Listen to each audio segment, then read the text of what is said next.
മലയാളത്തിൽ ഏറ്റവും കൂടുതൽ പഠിക്കപ്പെട്ടിട്ടുള്ള കവി കുമാരനാശാനാണ്. ഒരു നൂറ്റാണ്ടായി പാഠ്യപദ്ധതികളിൽ അദ്ദേഹത്തിൻ്റെ കവിതയുണ്ട്. മിക്കവാറും എല്ലാ സാഹിത്യ അധ്യാപകരും വിദ്യാർത്ഥികളും പഠിക്കുകയും ചെയ്തിട്ടുണ്ട്. ഹാസ്ലിറ്റ് ഒരിക്കൽ പറഞ്ഞു, വില്യം ഹാസ്ലിറ്റ് ഒരിക്കൽ പറഞ്ഞു, if we wish to know the force of human genius, we should read Shakespeare. If we wish to see the insignificance of human learning, we may study his commentators.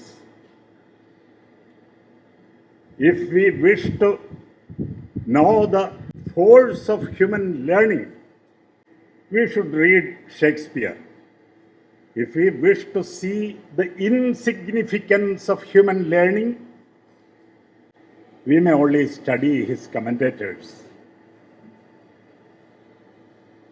എൻ്റെ സംസാരവും ആ insignificance of human ലേണിങ്ങിലേക്ക് add on ചെയ്യപ്പെടും എന്ന് ഞാൻ വിചാരിക്കുന്നു.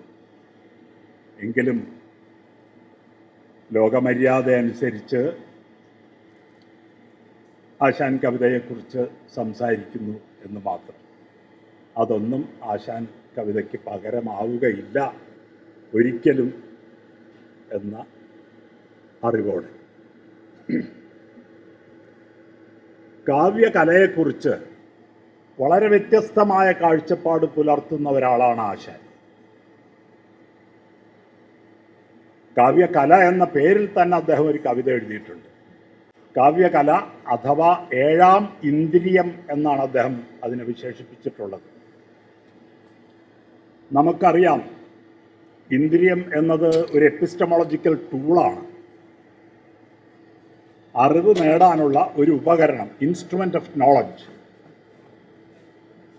അപ്പോൾ ആത്യന്തികമായ അറിവ്, പ്രപഞ്ചത്തെക്കുറിച്ചും ജീവിതത്തെക്കുറിച്ചുമുള്ള ആത്യന്തികമായ അറിവ് നേടാനുള്ള ഒരു ഉപകരണമായിട്ട് കൂടിയാണ് ആശാൻ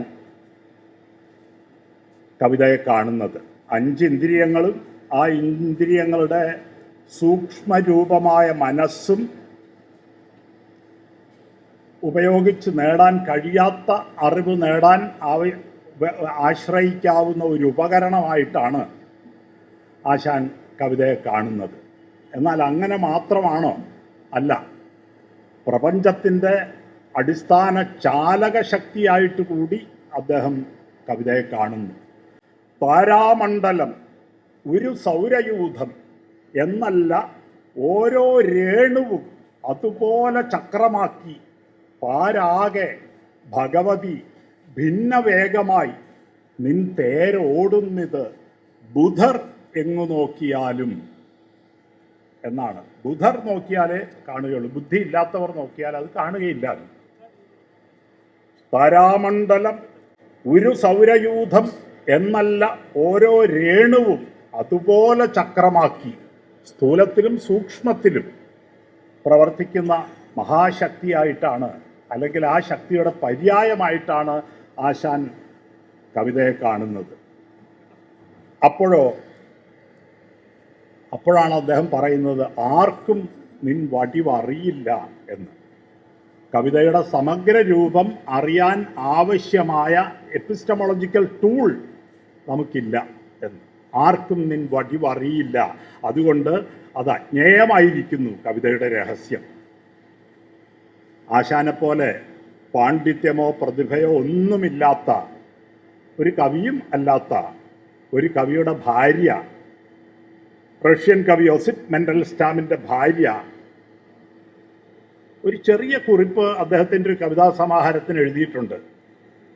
അതിൽ അവരുടെ അനുഭവത്തിൽ നിന്ന് അവർ കാവ്യകലയെ നിർവചിക്കുന്നത് ഇങ്ങനെയാണ്: പോയട്രി ഈസ് എ മിസ്റ്ററി. അപ്പോൾ മഹാപണ്ഡിതനായ കുമാരനാശാനും ഒരു പാണ്ഡിത്യവുമില്ലാത്ത നട്ടാഷ മെൻഡൽസ്റ്റാമും ഒരുപോലെ പറയുന്നു, ആർക്കും നിൻ വടിവറിയില്ല എന്ന്, അല്ലെങ്കിൽ പോയട്രി ഈസ് എ മിസ്റ്ററി എന്ന്. എന്തായാലും കുമാരനാശാൻ മനുഷ്യ അസ്തിത്വത്തിൻ്റെ കാര്യകാരണങ്ങളെ,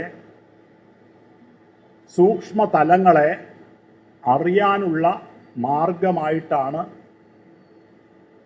കവിതയെ ആശ്രയിച്ചിട്ടുള്ളത് എന്ന് അദ്ദേഹം തന്നെ വ്യക്തമാക്കുന്നു. അദ്ദേഹത്തിൻ്റെ ധ്യാന മനനങ്ങളുടെ ഫലമായി അദ്ദേഹം അനുഭവിച്ചറിഞ്ഞ മനുഷ്യജീവിതത്തിൻ്റെ ആന്തരിക ലോകത്തെയാണ് അദ്ദേഹം ആവിഷ്കരിക്കാൻ ശ്രമിച്ചിട്ടുള്ളത്. കരുണയും അതിൽ നിന്ന് വ്യത്യസ്തം അല്ല. നമുക്കറിയാം, കുമാരനാശാൻ അടിയുറച്ച ദൈവവിശ്വാസിയായിരുന്നു, ആസ്തികനായിരുന്നു.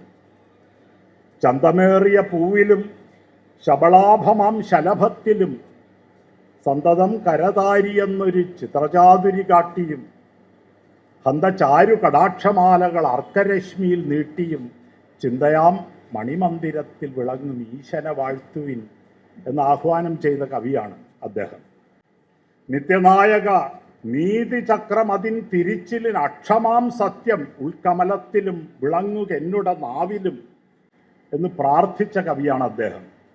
നാമിങ് അറിയുവതൽപ്പം എല്ലാം ഓമനെ ദൈവസങ്കല്പം എന്ന് കൊച്ചു കുഞ്ഞുങ്ങളോട് പറഞ്ഞു കൊടുത്ത കവിയാണ് കുമാരനാശാൻ. അതുകൊണ്ട് ആശാൻ പറയുന്നത് ബുദ്ധദർശനം നാസ്തിക ദർശനമാണ്, അത് നമുക്ക് സ്വീകാര്യമല്ല, നമുക്ക് സ്വീകാര്യം ശ്രീനാരായണ ഗുരുവിൻ്റെ ആസ്തിക ദർശനമാണ് എന്ന്. പല മതസാരവും ഏകം എന്ന് നാരായണ ഗുരുസ്വാമികൾ പറഞ്ഞിട്ടുണ്ട്.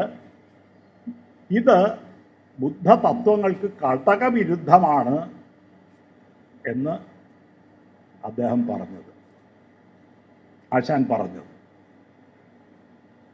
ഒരു ദൈവം എന്ന സങ്കല്പം ബുദ്ധ ദർശനത്തിലില്ല എന്ന്, അതുകൊണ്ട് തന്നെ ശ്രീനാരായണ ദർശനത്തിന് കടകവിരുദ്ധമാണ് ബുദ്ധദർശനം എന്ന് അദ്ദേഹം പറഞ്ഞത്. അതുകൊണ്ടുകൂടിയാണ് ബുദ്ധമതം സ്വീകരിക്കരുത് എന്ന് വാദിച്ചുകൊണ്ട് അദ്ദേഹം മതപരിവർത്തന രസവാദം എഴുതിയത്. അതുകൊണ്ടാണ് അദ്ദേഹത്തെ ആദ്യമായി ശ്രദ്ധേയനാക്കിയ വീണപൂവിൽ ജീവിതത്തിൻ്റെ ക്ഷണികതയെക്കുറിച്ച് ചർച്ച ചെയ്ത് സ്ഥാലീപുലാക ന്യായേന ചർച്ച ചെയ്ത് അവസാനം അദ്ദേഹം ഹാ ശാന്തി ഔപനിഷദോക്തികൾ തന്നെ നൽകും, ഹാ ശാന്തി ഔപനിഷദോക്തികൾ തന്നെ നൽകും എന്ന നിഗമനത്തിലെത്തിയത്. ഏതാണ് ഔപനിഷദോക്തികൾ? ഋഗ്വേദത്തിലെ ഐതരേയ ഉപനിഷത്തിലെ പ്രജ്ഞാനം ബ്രഹ്മ എന്ന ഉക്തി, എന്ന അഫോറിസം, എന്ന ആപ്തവാക്യം. യജുർവേദത്തിലെ ബൃഹദാരണ്യ ഉപനിഷത്തിലെ അഹം ബ്രഹ്മാസ്മി എന്ന ആപ്തവാക്യം. അഥർവവേദത്തിലെ മാണ്ഡൂക്യ ഉപനിഷത്തിലെ അയം ആത്മാ ബ്രഹ്മ എന്ന അഫോറിസം, ആപ്തവാക്യം. അതുപോലെ സാമവേദത്തിലെ ഛാന്തോഗ്യ ഉപനിഷത്തിലെ തത്വമസി എന്ന ആപ്തവാക്യം.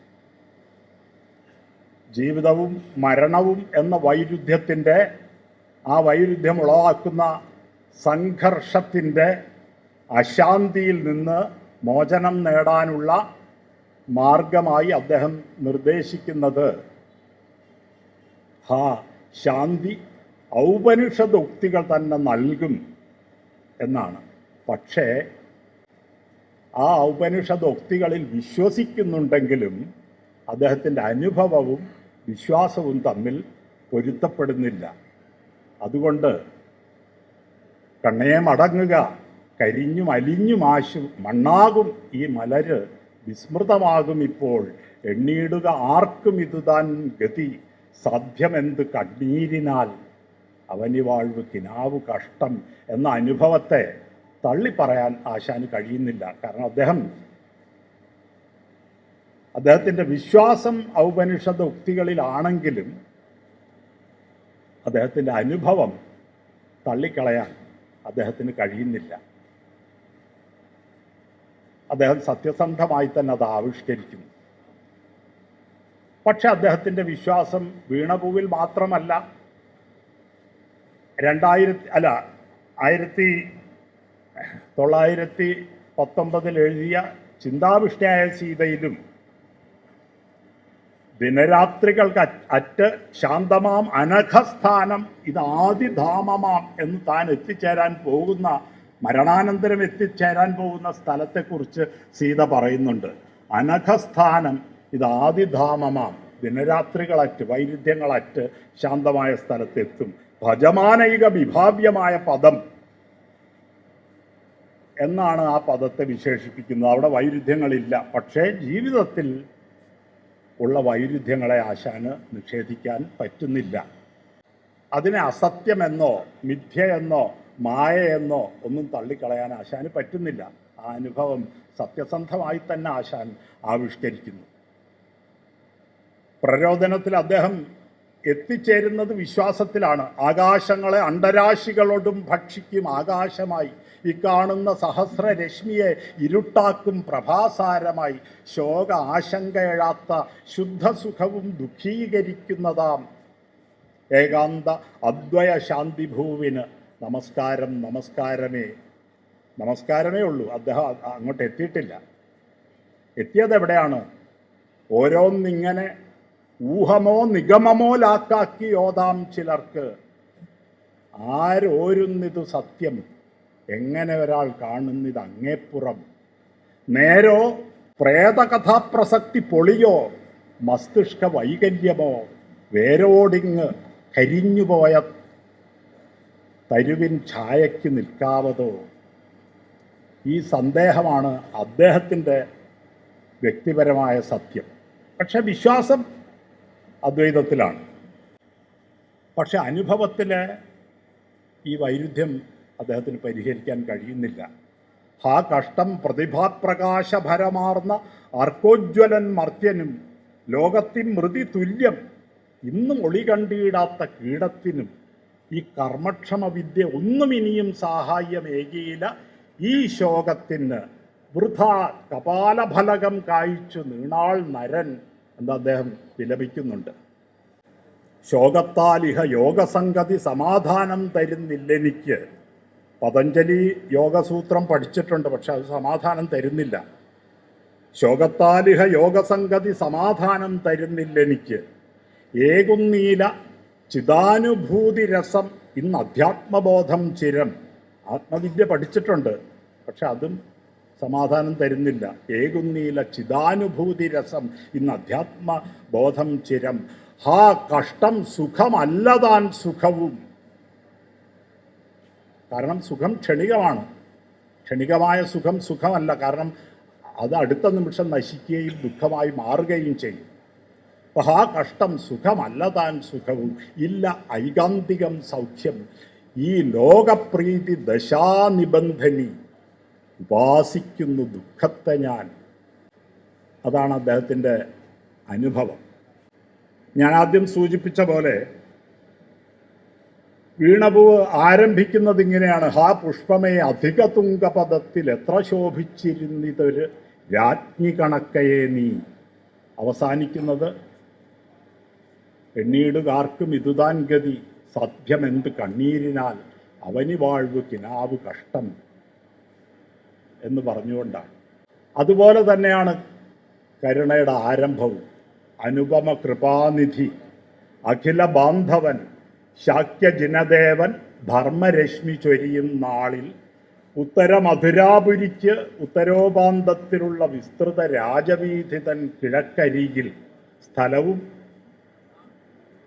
കാലഘട്ടവും സൂചിപ്പിച്ചുകൊണ്ട് കാളിമ കാളും നഭസ്സെ ഉമ്മ വയ്ക്കും വെൺമനോജ്ഞ മാളികയൊന്നിൻ്റെ തെക്കേ മലർമുറ്റത്തിൽ വ്യാളീമുഖം വെച്ചു തീർത്ത വളഞ്ഞ വാതിലാർന്ന് അകത്താളിരുന്നാൽ കാണും ചെറുമതിലിനുള്ളിൽ ചിന്നിയ പൂങ്കുലകളാം പട്ടുതൊങ്ങൽ ചൂഴുമൊരു പൊന്നശോകം വിടർത്തിയ കുടതൻ കീഴിൽ മസൃണശിലാസനത്തിൻ ചെരിഞ്ഞ പാർശ്വത്തിൽ പുഷ്പവിസൃമര സുരഭിയാമുപധാനത്തിൽ മെല്ലോട്ട് ചാഞ്ഞും വക്കിൽ കസവുമിന്നും പൂവാട തെല്ലളകോപരി ഒരു വശത്താക്കിയും കല്ലൊളി വീശുന്ന കർണപൂരമാർന്നും വിടരാത്ത മുല്ലമാല മിന്നും കൂന്തൽ കരിവാർമുകിൽ ഒട്ട് കാണുമാറും അതിനടിയിൽ നൻ മൃഗമതപ്പൊട്ടിയെന്ന മുഖചന്ദ്രൻ സ്ഫുരിച്ചുകൊണ്ടും ലോലമോഹനമാം തങ്കപ്പങ്കജത്തെ വെല്ലും വലംകാല് ഇടത്തു തുടക്കാമ്പിൽ കയറ്റിവെച്ചും രാമച്ച വിശറി പനിനീരിൽ മുക്കി തോഴിയെക്കൊണ്ട് ഓമൽ കൈവള കിലുങ്ങ ഒട്ട് വീശിച്ചും പഞ്ചബാണൻ തൻ്റെ പട്ടം കെട്ടിയ രാജ്ഞി പോലൊരു മഞ്ജുളാങ്കിയിരിക്കുന്നു മതിമോഹിനി. ആ പുഷ്പമേ അധികതുംഗപദത്തിൽ ശോഭിച്ചിരുന്നിതൊരു രാജ്ഞി കണക്കയേ നീ. എന്നിട്ട് മൂർത്തമായ സമയത്തെക്കുറിച്ച് പറയുന്നു. പടിഞ്ഞാറ് ചാഞ്ഞു സൂര്യൻ പരിരമ്യമായി മഞ്ഞയും കടും ചുവപ്പും കലർന്ന് തരുക്കളൂടെ രാജൽക്കര കേസരങ്ങൾ വീശിടുന്നു. ദൂരത്തൊരു രാജമല്ലിമരം പൂത്തു വിലസും പോലെ. സന്ധ്യയാണ്. ബോധത്തിൻ്റെ അസ്തമയ കാന്തിയിലാണ് ഇരിക്കുന്നത്. വിവേകത്തിൻ്റെ അസ്തമയ കാന്തിയിലാണ് ഇരിക്കുന്നത്. അത് കഴിഞ്ഞാൽ വരുന്നത് ഇരുട്ടാണ്. ആ സന്ധ്യ കഴിഞ്ഞാൽ വരുന്നത്. അങ്ങനെ ഇരുന്നു കൊണ്ട് പടിഞ്ഞാറു ചാഞ്ഞു സൂര്യൻ പരിരമ്യമായി മഞ്ഞയും കടും ചുവപ്പും കലർന്ന് തരുക്കളൂടെ രാജൽക്കര കേസരങ്ങൾ വീശിടുന്നു. ദൂരത്തൊരു രാജമല്ലിമരം പൂത്തു വിലസും പോലെ. രാജൽക്കരങ്ങളാണ് സൂര്യൻ്റെ. രാജൽക്കരങ്ങൾ എന്ന് പറഞ്ഞാൽ വിരാജിക്കുന്ന രശ്മികൾ എന്നാണ് അർത്ഥം. പക്ഷെ രാജശബ്ദത്തിൽ നിന്ന് അർത്ഥത്തിനപ്പുറം ഭാവപരമായ ഒരു ധ്വനി വരും. രജോ ഗുണം എന്ന ധ്വനി. രജോ ഗുണമുള്ള രശ്മികൾ എന്ന് അതിൻ്റെ വർണ്ണഭാവമായിട്ട് മഞ്ഞയും കടും ചുവപ്പും കലർന്നത് എന്ന് വിശേഷിപ്പിക്കുകയും ചെയ്യുന്നുണ്ട്. എന്താണ് രജോ ഗുണം? രജോ ഗുണത്തിൽ നിന്നാണ് കാമമുണ്ടാകുന്നതെന്ന് പറയുന്നു. കാമയേവ ക്രോധേവ രജോ ഗുണ സമുദ്ഭവ. രജോ ഗുണ സമുദ്ഭവമാണ് കാമം. കാമത്തിൻ്റെ പരിണതി എന്താണ്? കാമാത് ക്രോധോഭിജായതേ. കാമം തടസ്സപ്പെടുമ്പോൾ ക്രോധമുണ്ടാകുന്നു. ക്രോധാദ്ഭവതി സമ്മോഹ. സ്ഥലവും കാലവും മറന്നുപോകുന്നു ക്രോധം ഉണ്ടാകുമ്പോൾ. സമ്മോഹാത് സ്മൃതിഭ്രംശന. അപ്പോൾ പൂർവികർ അനുഭവങ്ങളിൽ നിന്ന് പറഞ്ഞു തന്നിട്ടുള്ള പാഠങ്ങൾ മറന്നുപോകുന്നു. സ്മൃതിഭ്രംശോ ബുദ്ധിനാശ. അപ്പോൾ ശരിയും തെറ്റും വേർതിരിച്ചറിയാനുള്ള കഴിവ് നഷ്ടപ്പെടുന്നു. സ്മൃതിഭ്രംശോ ബുദ്ധിനാശ. അപ്പോൾ എന്തു സംഭവിക്കുന്നു? ബുദ്ധിനാശാത് പ്രണശ്യതി. പ്രകർഷേണ നശിക്കുന്നു, സമഗ്രമായി നശിക്കുന്നു, മുച്ചൂടും മുടിഞ്ഞു പോകുന്നു. ഇതുതന്നെയാണ് വാസവദത്തയ്ക്കും സംഭവിക്കുന്നത്. അപ്പം രാജൽക്കര കേസരങ്ങൾ നമുക്കറിയാം പ്രത്യുൽപാദന അവയവങ്ങളാണ് പുഷ്പത്തിൻ്റെ.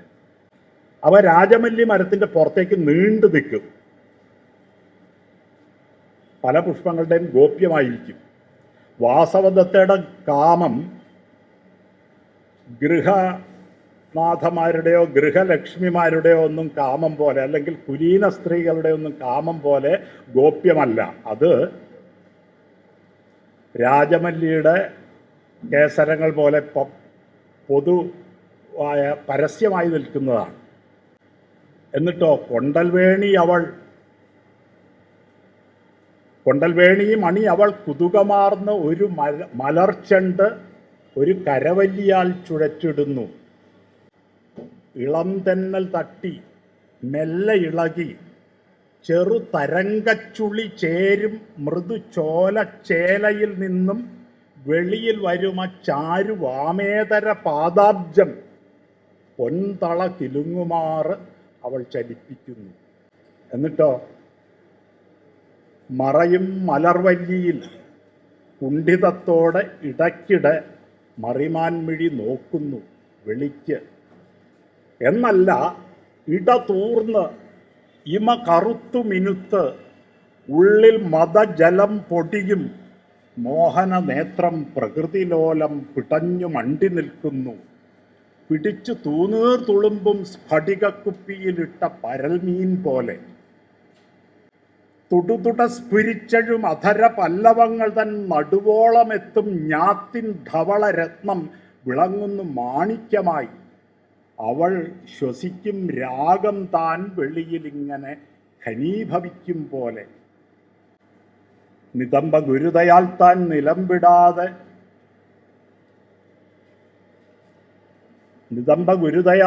നിലംവിടാൻ കഴിയാതെ ഈ സ്ഥിതിയിൽ തങ്ങും ഈ ക്ഷോണീരംഭതാനത്രേ വാസവദത്താഖ്യായ വാരസുന്ദരി.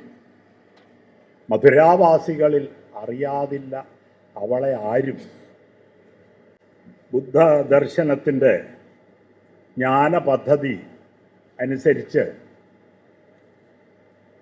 അത് വിസ്തരിച്ച് പറയാനൊന്നും നമുക്ക് സമയമില്ല. എന്നാലും ഒരു ഏകദേശ ധാരണയിൽ ബുദ്ധദർശനത്തിൻ്റെ എപ്പിസ്റ്റമോളജി അനുസരിച്ച് 5 പ്രക്രിയകൾ ചേരുമ്പോഴാണ് മനുഷ്യൻ നിലവിൽ വരുന്നത്. 5 പ്രക്രിയകൾ. ആ പ്രക്രിയകളുടെ പേര് രൂപം, വേദന, സംജ്ഞ, സംസ്കാരം, വിജ്ഞാനം. ഇങ്ങനെ 5 എണ്ണമാണ്. ഇവയ്ക്ക് സ്കന്ധങ്ങൾ എന്നാണ് പേര്. സ്കന്ധ പഞ്ചകം എന്നും പറയും.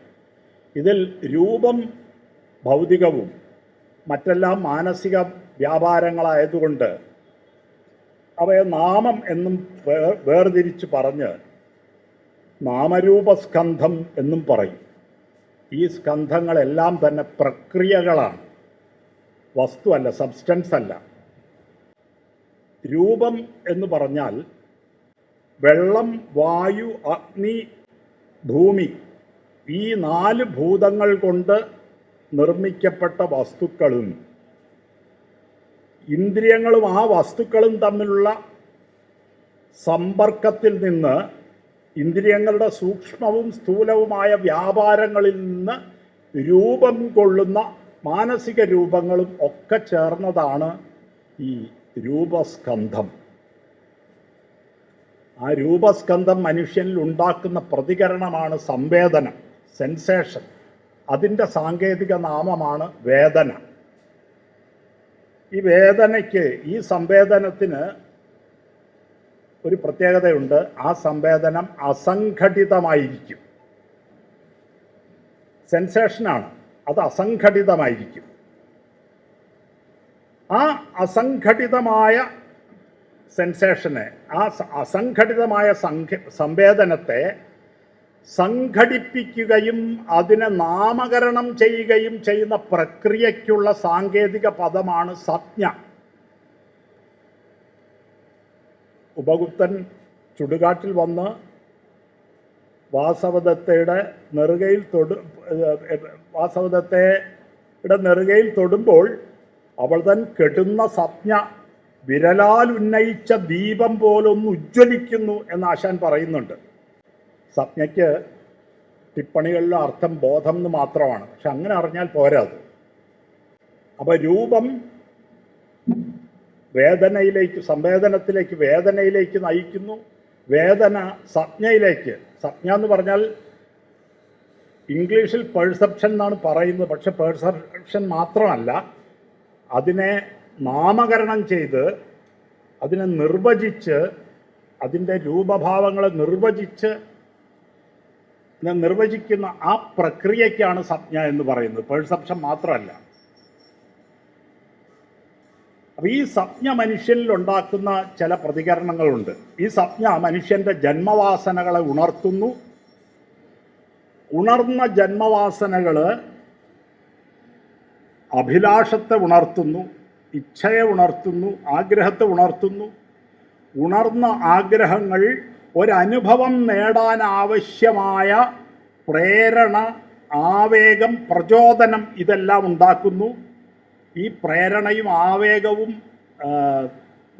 പ്രചോദനവും വിചാരത്തിലേക്കും വാക്കിലേക്കും പ്രവൃത്തിയിലേക്കും നയിക്കുന്നു. അപ്പോൾ സംജ്ഞയുടെ ഫലമായിട്ടുണ്ടാകുന്ന ഉണരുന്ന ജന്മവാസനകൾ ആ ജന്മവാസനകൾ ഉണർത്തുന്ന അഭിലാഷങ്ങൾ, ആ അല്ലെങ്കിൽ ഇച്ഛകൾ, ആ അഭിലാഷങ്ങൾ ഉണർത്തുന്ന പ്രചോദനങ്ങൾ, ആവേഗങ്ങൾ, പ്രേരണകൾ, അവയുടെ ഫലമായി ഉണ്ടാകുന്ന വിചാരം, വാക്ക്, പ്രവൃത്തി, ഇതെല്ലാം കൂടി ചേർന്നതിനാണ്, ഇതിൻ്റെ എല്ലാം ആകത്തുകയ്ക്കാണ് സംസ്കാരം എന്ന് പറയുന്നത്. ആ സംസ്കാരത്തിൻ്റെ ഫലമായിട്ട് നേടുന്ന അനുഭവത്തിനാണ് വിജ്ഞാനം എന്ന് പറയുന്നത്. പക്ഷെ വെറും അനുഭവം എന്ന് പറഞ്ഞാൽ പോരാ. അനുഭവം ഏകകങ്ങളായിട്ടാണ്, ക്ഷണികങ്ങളായിട്ടാണ്. അപ്പോൾ അനുഭവ ഏകകങ്ങളുടെ ധാരയ്ക്കാണ് വിജ്ഞാനം എന്ന് പറയുന്നത്. അതിൻ്റെ ഒരു ചെറിയ പ്രശ്നമുള്ളത് എന്താണെന്ന് വെച്ചാൽ, ഈ ഏകകങ്ങൾക്കിടയ്ക്ക് വിച്ഛിത്തിയുണ്ട്, സമസ്ഥാനമുണ്ട്, വിടവുണ്ട് ഈ ഏകകങ്ങൾക്കിടയ്ക്ക്. ആ വിടവ് നമ്മൾ അറിയുകയില്ല. കാരണം ഈ ധാരയുടെ, ഈ അനുഭവ ഏകകങ്ങളുടെ ധാരയുടെ വേഗം കാരണം അത് നമ്മൾ അറിയില്ല. 24 ചിത്രങ്ങൾ വേഗം ഓടിപ്പോകുമ്പോൾ അത് നമ്മൾ അറിയാത്തതുപോലെ, ചലനചിത്രം ജീവനുള്ളതുപോലെ നമുക്ക് തോന്നുന്നത് പോലെ, ഈ അനുഭവത്തിൻ്റെ ഏകകങ്ങളുടെ ധാരയ്ക്ക്, ഈ വിജ്ഞാനധാരയ്ക്ക് കണ്ടിന്യൂറ്റി ഉണ്ട്, നൈരന്തര്യമുണ്ട്, പരസ്പര ബന്ധവും ലയവുമുണ്ട്, യൂണിറ്റി ഉണ്ട് എന്ന് നമുക്ക് തോന്നുന്നു. ആ തോന്നലിനെയാണ് നമ്മൾ സെൽഫ്, ആത്മാവ് എന്നൊക്കെ വിളിക്കുന്നതെന്നാണ് ബുദ്ധദർശനം പറയുന്നത്. പക്ഷേ ആ അനുഭവങ്ങളുടെ ഏകകങ്ങൾക്കിടയ്ക്ക് വിടവുകളുണ്ട്. ആ അനുഭവങ്ങൾ ക്ഷണികങ്ങളാണ്. ക്ഷണികമായ അനുഭവങ്ങളുടെ ധാരയാണ് വിജ്ഞാനം. അപ്പോൾ അതുകൊണ്ട് ഈ രൂപസ്കന്ധമാകട്ടെ, അതായത് ദ്രവ്യങ്ങളുടെ അടിസ്ഥാനത്തിൽ ഇന്ദ്രിയങ്ങൾക്ക് ലഭിക്കുന്ന വിവരങ്ങളുടെ അടിസ്ഥാനത്തിൽ, ദ്രവ്യങ്ങളിൽ നിന്ന് അല്ലെങ്കിൽ ഭൗതിക വസ്തുക്കളിൽ നിന്ന് ഇന്ദ്രിയങ്ങൾക്ക് ലഭിക്കുന്ന വിവരങ്ങളുടെ അടിസ്ഥാനത്തിൽ മനസ്സ് നിർമ്മിക്കുന്ന രൂപങ്ങൾ, ഇവയൊക്കെ തന്നെ സ്ഥിരമോ ഖരമോ ഒന്നുമല്ല. നമ്മൾ കാണുന്ന ഈ പ്രപഞ്ചം അതൊരു പ്രവാഹമാണ്, പ്രക്രിയയാണ്. അത് ഓരോ ക്ഷണത്തിലും ജനിക്കുകയും മരിക്കുകയും ഉണ്ടാവുകയും ഇല്ലാതാവുകയും ആവിർഭവിക്കുകയും തിരോഭവിക്കുകയും ചെയ്യുന്ന പ്രതിഭാസങ്ങളുടെ ധാരയാണ്. അതിനിടയ്ക്ക് വിച്ഛിത്തിയുണ്ട്. ആശാൻ തന്നെ പറയും, ജ്ഞാനം താൻ ക്ഷണവൃത്തി, ബുദ്ധി ഇമ വെട്ടുമ്പോൾ ഇടയ്ക്ക് ആ തമസ്ഥാനം കാണുന്നില്ല. എന്തുകൊണ്ട്? അലാതവലയത്തോടൊത്ത വേഗത്തിനാൽ വേഗത്തിൽ ചുഴറ്റുമ്പോൾ ആ വേഗം കൊണ്ട് തീക്കൊള്ളിയിരിക്കുന്ന ഓരോ സ്ഥാനത്തിനും ഇടയ്ക്കുള്ള ഇരുട്ട് നമ്മൾ കാണാത്തതുപോലെ, ഒറ്റ യൂണിറ്റി അതിനുണ്ടെന്ന് തോന്നുന്നത് പോലെയാണ് നമ്മുടെ അനുഭവത്തിൻ്റെ നൈരന്തര്യവും തുടർച്ചയും എന്ന് ബുദ്ധദർശനം പറയും. അപ്പോൾ നമ്മൾ കണ്ട വാസവദത്ത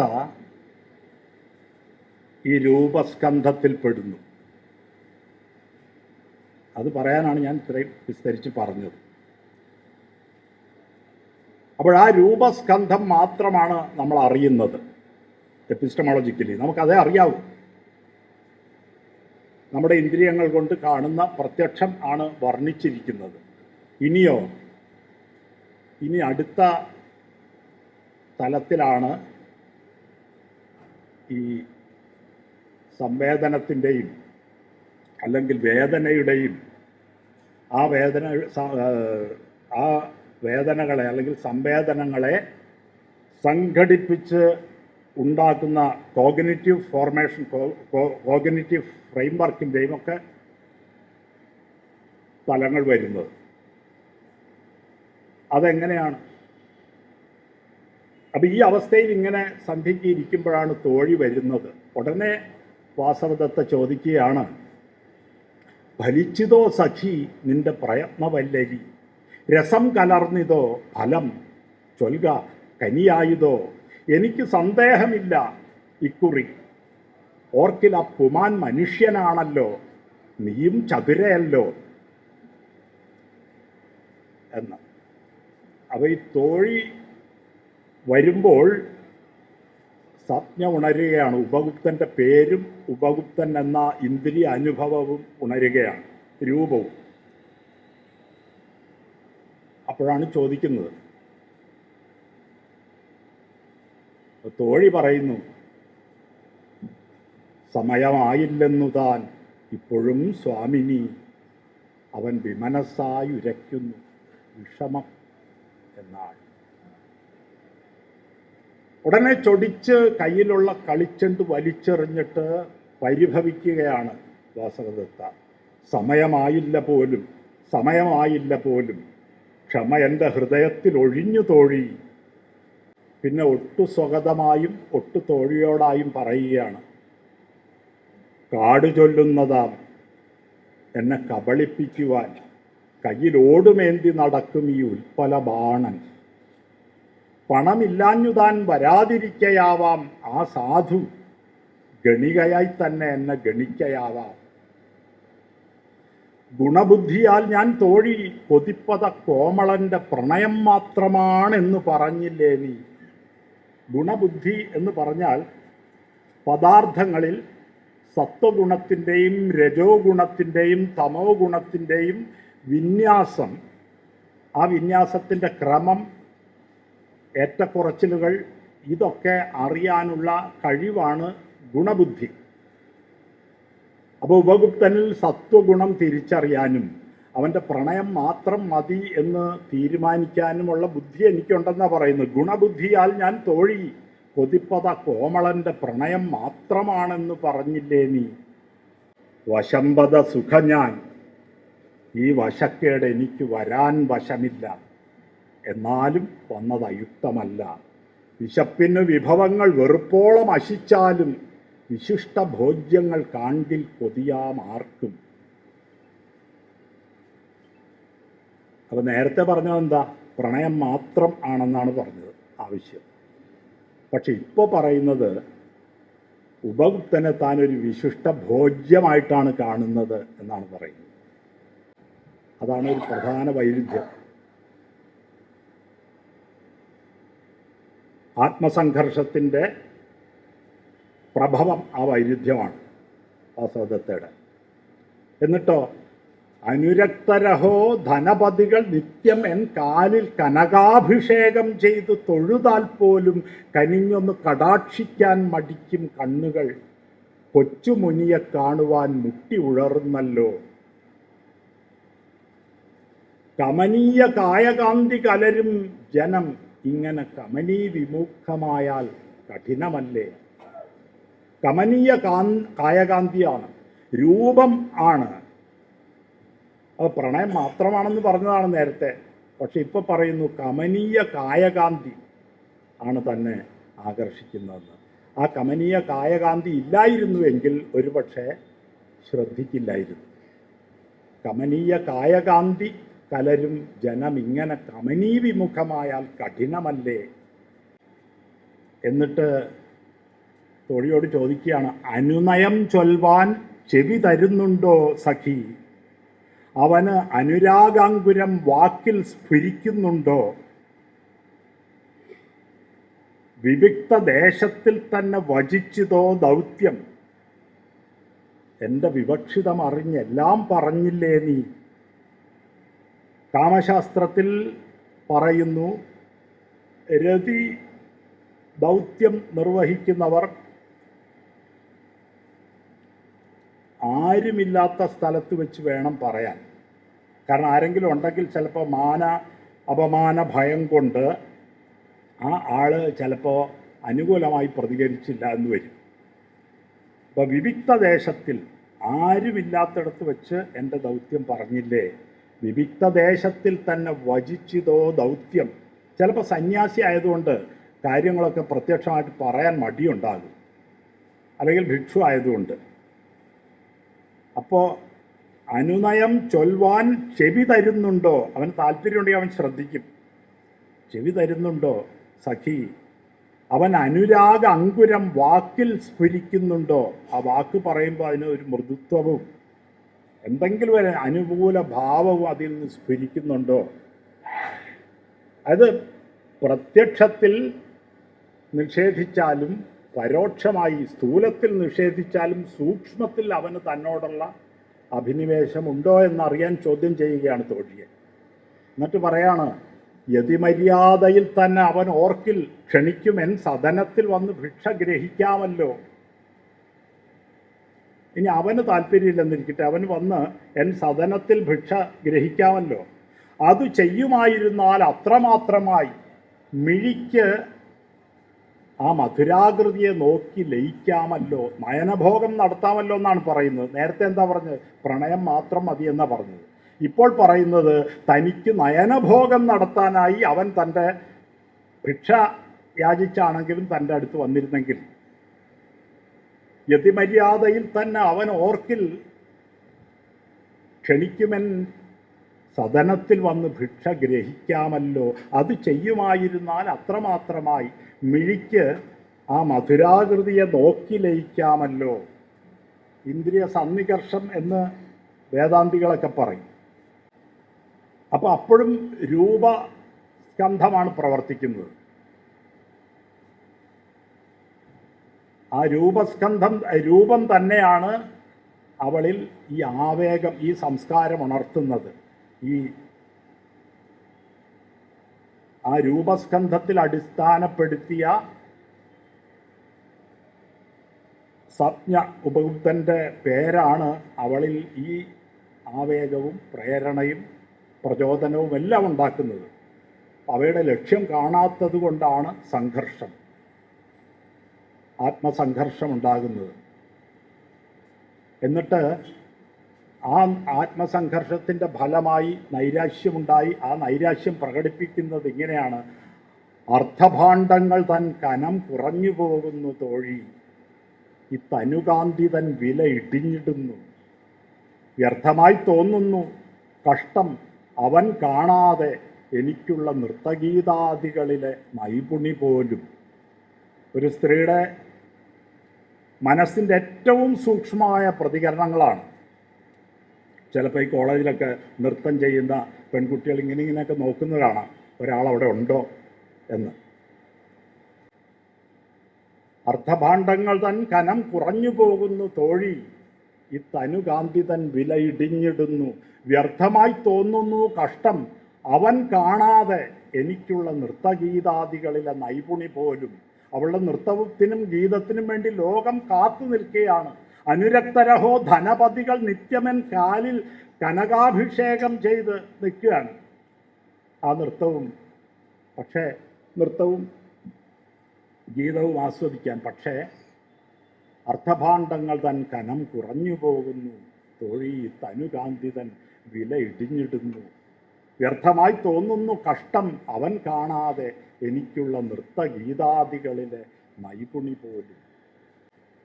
ഈ പ്രപഞ്ചത്തെയും ജീവിതത്തെയും കുറിച്ചുള്ള അറിവ്, ആത്യന്തികമായ അറിവ് നേടാൻ ബുദ്ധദർശനം ആശ്രയിക്കുന്ന ഉപകരണങ്ങൾ പ്രത്യക്ഷവും അനുമാനവുമാണ്. പെർസെപ്ഷനും കമ്പാരിസണുമാണ്. പെർസെപ്ഷനും ഇൻഫറൻസുമാണ്. പെർസെപ്ഷനും ഇൻഫറൻസും, പ്രത്യക്ഷവും അനുമാനവും വെച്ചാണ്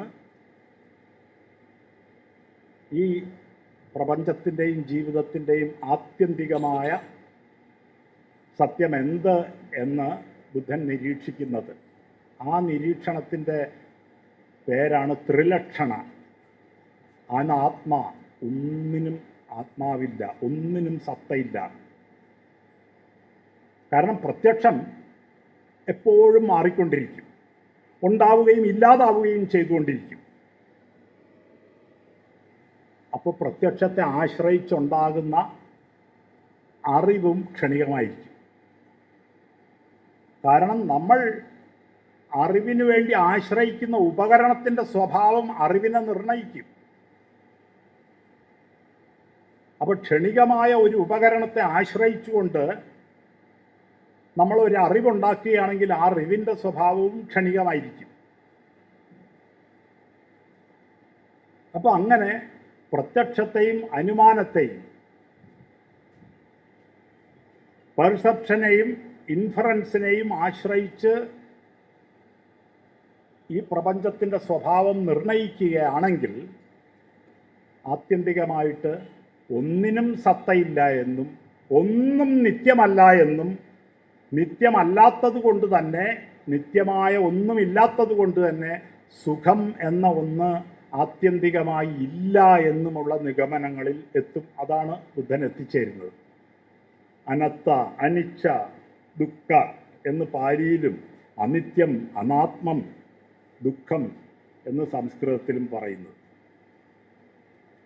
അതിൻ്റെ അടിസ്ഥാനത്തിലാണ് പിന്നീട് വികസിച്ച ബുദ്ധദർശനം പ്രപഞ്ചത്തിൻ്റെ സ്വഭാവത്തെക്കുറിച്ച് സർവം ക്ഷണികം, സർവം പ്രതീതി, സർവം ശൂന്യം, സർവം നിരാത്മം എന്ന നിഗമനത്തിലെത്തുന്നത്. സർവം ക്ഷണികം, കാലം എന്ന് പറഞ്ഞൊന്നില്ല, ക്ഷണങ്ങൾ മാത്രമേ ഉള്ളൂ. ഓരോ ക്ഷണത്തിലും ഈ പ്രപഞ്ചം ഉണ്ടാവുകയും ഈ പ്രപഞ്ചം ഇല്ലാതാവുകയും ചെയ്യുന്നു. അടുത്ത ക്ഷണത്തിൽ അത് വീണ്ടും ഉണ്ടാകുന്നു. അപ്പോൾ ഇല്ലാതാകുന്ന ആ ക്ഷണം അടുത്ത ക്ഷണത്തിന് കാരണമാകുന്നു. അങ്ങനെ എപ്പോഴും കാരണം നശിക്കുകയും കാരണത്തെ ആശ്രയിച്ച് ഒരു കാര്യം ഉണ്ടാവുകയും ചെയ്യുന്നു. ആ കാര്യം നശിക്കുമ്പോൾ അത് അടുത്ത ക്ഷണത്തിന് കാരണമാവുകയും ചെയ്യുന്നു. ഡിപ്പെൻഡൻ്റ് ഒറിജിനേഷനാണ്, പ്രതീത്യ സമുത്പാദമാണ്. അങ്ങനെ ഈ ഓരോ ക്ഷണങ്ങൾക്കിടയിലുള്ള ആ തമസ്ഥാനം കാണുവതില്ല അലാതവലയത്തോടൊത്ത വേഗത്തിനാൽ ആ ക്ഷണങ്ങൾ തമ്മിലുള്ള അത് കാണുന്നില്ല. അപ്പോൾ വാസവദത്തയുടെ ആ ആവിഷ്കൃതമായ ഈ സൗന്ദര്യം സ്ഥിരവും ശാശ്വതവും അനശ്വരവും ആണ് എന്ന തെറ്റിദ്ധാരണ വാസവദത്തയ്ക്കുണ്ട്. അതിൻ്റെ യാഥാർത്ഥ്യം വാസവദത്തയ്ക്ക് അറിഞ്ഞുകൂടാ. ഉപഗുപ്തന് അതറിയാം. മറവിൽ കിടക്കും ജന്മമൃതികാരണങ്ങൾ പോലും അറിയും സൂക്ഷ്മദൃക്കാകും ആർഹതനവൻ എന്നാണ് ആശാൻ വിശേഷിപ്പിച്ചിട്ടുള്ളത്. അതുകൊണ്ട് ഈ സ്ഥിരം എന്നപ്പോൾ ഈ സംവിധാനത്തെ, ഈ മേശയെ എങ്ങനെ ഒരു അണുസംഘാതമായി, ആറ്റങ്ങളുടെ സംഘാതമായിട്ട്, അല്ലെങ്കിൽ ഇലക്ട്രോണും പ്രോട്ടോണും ഒക്കെ ആയിട്ട് അവയുടെ എപ്പോഴും ചലിക്കുന്ന സംവിധാനമായിട്ട് ഒരു ശാസ്ത്രജ്ഞന് കാണാൻ കഴിയുന്നുവോ, അതുപോലെ ഈ പ്രപഞ്ചത്തെ ബുദ്ധൻ ക്ഷണവും കണവുമായിട്ട് കാണുന്നു. ഓരോ ക്ഷണത്തിനും ഓരോ കണത്തിനും ഇടയിൽ ഉള്ള ഡിസ്കണ്ടിന്യൂറ്റി കാണുന്നു. ആ ഡിസ്കണ്ടിന്യൂറ്റി അറിയാവുന്ന ആളാണ് ഉപഗുപ്തൻ, അറിയാത്ത ആളാണ് വാസവദത്ത. കരുണ എന്ന് പറയുന്നത് 4 ബ്രഹ്മവിഹാരങ്ങളിൽ ഒന്നാണ് ബുദ്ധദർശനത്തിൽ. ദിവ്യമായ ജീവിതം എന്നാണ് ബ്രഹ്മവിഹാരം എന്ന് പറഞ്ഞാൽ അർത്ഥം. കരുണ, മുദിത, മൈത്രി, അങ്ങനെ ഉപേക്ഷ, ഇങ്ങനെ 4 എണ്ണം. അപ്പോൾ അതിൽ കരുണ എന്ന് നമ്മൾ വിദേശികളുമൊക്കെ കമ്പാഷൻ എന്ന നിലയിലാണ് പറയുന്നത്. കമ്പാഷൻ അതിലുണ്ട് തീർച്ചയായിട്ടും. മെഴ്സി എന്ന നിലയിലും പറയാറുണ്ട്, പിറ്റി എന്ന നിലയിലൊക്കെ പറയാറുണ്ട്. പക്ഷേ ശരിക്കും ഉള്ള അർത്ഥം ഈ പ്രപഞ്ചത്തിൻ്റെ ആത്യന്തിക സ്വഭാവത്തെക്കുറിച്ച് അറിയുന്ന ഒരാൾക്ക്, അതായത് സർവം ക്ഷണികമെന്നും സർവം പ്രതീതിയെന്നും സർവം ശൂന്യമെന്നും സർവം നിരാത്മമെന്നും അതിനാൽ സർവം ദുഃഖമെന്നും അറിയുന്ന ഒരാൾക്ക്, അതറിയാതെ ഈ പ്രപഞ്ചത്തിൽ സുഖം സ്ഥിരമായിരിക്കുമെന്നും സ്ഥിരമായിരിക്കണമെന്നും ആഗ്രഹിക്കുന്ന തൃഷ്ണാമഗ്നനായ ഒരാളോടുള്ള സമീപനത്തിൻ്റെ പേരാണ് കരുണ. അത് അറിവുള്ള ആൾക്ക് അറിവില്ലാത്ത ആളോട്, പ്രപഞ്ചത്തിൻ്റെ ആത്യന്തിക സ്വഭാവത്തെക്കുറിച്ച് അറിയാവുന്ന ഒരാൾക്ക് അറിയാത്ത ഒരാളോടുള്ള സമീപനത്തിൻ്റെ പേരാണ് തത്വശാസ്ത്രപരമായി കരുണ. അപ്പം അത് പ്രയോഗിക്കുമ്പോഴാണ്, അത് കർമ്മത്തിൽ പ്രയോഗിക്കുമ്പോഴാണ് ഒരു ബോധിസത്വൻ ഉണ്ടാകുന്നത്. ആർഹതനും ബോധിസത്വനും തമ്മിൽ വ്യത്യാസമുണ്ട്. ഉപഗുപ്തനെ ആർഹതൻ എന്നാണ് ആശാൻ വിശേഷിപ്പിക്കുന്നത്. പക്ഷെ ഉപഗുപ്തൻ ചെയ്യുന്ന പ്രവൃത്തി ബോധിസത്വൻ്റെയാണ്. അപ്പം എന്തുകൊണ്ടാണ് ബോധിസത്വൻ എന്ന വാക്യയെ ആശാൻ ഇതിൽ ഉപയോഗിക്കാതെ ആർഹതൻ എന്നുപയോഗിക്കുന്നത്? അത് മഹായാന മാർഗത്തിൽ ഉപയോഗിക്കുന്ന പദമാണ് ബോധിസത്വൻ. ആശാനെ സംബന്ധിച്ചിടത്തോളം അത് ആ പദം വേണ്ട, മഹായാന ബുദ്ധിസത്തെ അംഗീകരിക്കേണ്ട, പകരം സിലോണിലൊക്കെ വ്യാപിച്ചിട്ടുള്ള ഥേരവാദത്തെ അല്ലെങ്കിൽ ഹീനയാനത്തെ സ്വീകരിച്ചാൽ മതി എന്ന് തീരുമാനിച്ചിട്ട് ആർഹതൻ എന്ന വാക്ക് ഉപയോഗിക്കുകയാണ്. പക്ഷേ അദ്ദേഹത്തിൻ്റെ പ്രവൃത്തി ബോധിസത്വൻ്റെയാണ്. എന്താണ് ആർഹതനും ബോധിസത്വനും തമ്മിലുള്ള വ്യത്യാസം? ആർഹതൻ സ്വന്തം നിർവ്വാണത്തിന് വേണ്ടി പ്രയത്നിക്കുന്നു. ബോധിസത്വൻ മറ്റുള്ളവരുടെ നിർവ്വാണത്തിന് വേണ്ടി പ്രവർത്തിക്കുന്നു. എല്ലാവർക്കും നിർവ്വാണം ലഭിക്കാതെ തനിക്ക് നിർവ്വാണം വേണ്ട എന്ന് തീരുമാനിക്കുന്നു, അല്ലെങ്കിൽ തനിക്ക് നിർവ്വാണം സാധ്യമല്ല എന്ന് വിചാരിക്കുന്നു. അപ്പോൾ ആ ഒരു ഗുണം ബോധിസത്വനിൽ നിന്നെടുത്ത് ഈ ഹീനയാന ബുദ്ധമതക്കാരനായ ആർഹതനിൽ നിക്ഷേപിച്ചിരിക്കുകയാണ് കുമാരനാശാൻ. കാരണം ബോധിസത്വൻ്റെ അടിസ്ഥാന സ്വഭാവം സേവനമാണ്. മറ്റൊരാളെ ശരി പരദുഃഖ ശമനമോർത്തല്ലോ മുറ്റും ശരണത്രയീ ധനന്മാർ ഭിക്ഷ തെണ്ടുന്നു, തിരഞ്ഞ് രക്ഷ നൽകുന്ന ദേവതകളല്ലോ സാക്ഷാൽ ധരണിയിൽ നടക്കുമീ ധർമ്മദൂതന്മാർ എന്നത് ബോധിസത്വന്മാരെക്കുറിച്ചുള്ള വിവരണമാണ്, ആർഹതന്മാരെക്കുറിച്ചുള്ളതല്ല. പക്ഷേ ബോധിസത്വൻ്റെ ഗുണം ആർഹതനിൽ അദ്ദേഹം സ്ഥാപിച്ചിരിക്കുകയാണ്. അപ്പോൾ അങ്ങനെയാണ് ഉപഗുപ്തൻ നിർവചിച്ചിരിക്കുന്നത്. ഒരു ബോധിസത്വ പ്രവൃത്തി കർമ്മം ആയിട്ടാണ്. അതിന് കാരണം ആശാൻ്റെ ശൈവ സ്വാധീനമാണ്. അവർ സേവനത്തെ, ശൈവസിദ്ധന്മാർ, ശൈവ സൈദ്ധാന്തികർ, ശൈവ അദ്വൈതികൾ ഒക്കെ സേവനത്തെ അവരുടെ അവരുടെ ധർമ്മശാസ്ത്രത്തിൽ പ്രധാനപ്പെട്ടത് സേവനമാണ്. അത് നാരായണഗുരു ഉൾക്കൊണ്ടിട്ടുണ്ട്, അതുപോലെ തന്നെ കുമാരനാശാനും ഉൾക്കൊണ്ടിട്ടുണ്ട്. എന്തുകൊണ്ടാണ് സൈദ്ധാന്തികർ സേവനത്തെ പ്രധാനമായി കരുതുന്നത്? അൻപേ ശിവം എന്നാണ് തിരുമൂലർ പറഞ്ഞിരിക്കുന്നത്. സ്നേഹമാണ് ഈശ്വരൻ. സ്നേഹത്തിൽ നിന്ന് ഉദിക്കുന്നു ലോകം, സ്നേഹത്താൽ വൃദ്ധി തേടുന്നു, സ്നേഹം താൻ ജീവിതം ശ്രീമൻ, സ്നേഹവ്യാഹതി തന്നെ മരണം എന്നീ വാക്കുകൾ ബുദ്ധനെ കൊണ്ട് ആശാൻ പറയിപ്പിച്ച് ഇരിക്കുകയാണെങ്കിലും ആ വാക്കുകൾ ശൈവ സൈദ്ധാന്തികരുടേതാണ്, ബുദ്ധൻ്റേതല്ല.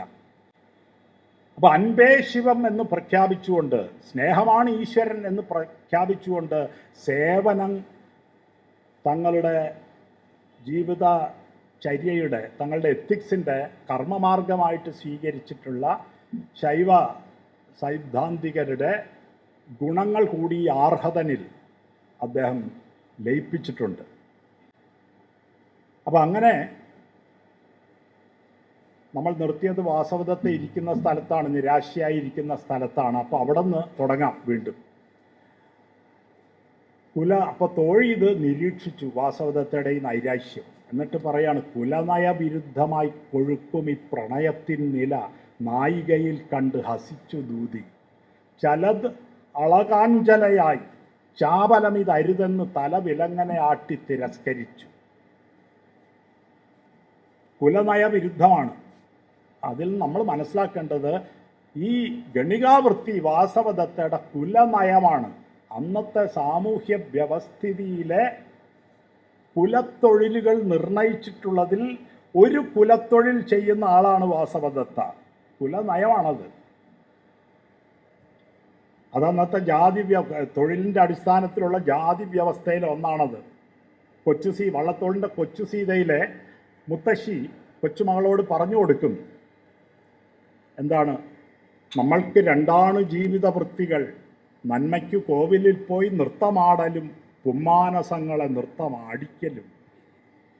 നന്മയ്ക്കു കോവിലിൽ പോയി നൃത്തമാടലും പുമ്മാനസങ്ങളെ നൃത്തമാടിക്കലും, അതാണ് നമ്മുടെ ജീവിതവൃത്തി എന്നാണ് വള്ളത്തോളിൻ്റെ മുത്തശ്ശി കൊച്ചുമകൾക്ക് പറഞ്ഞു കൊടുക്കുന്നത്.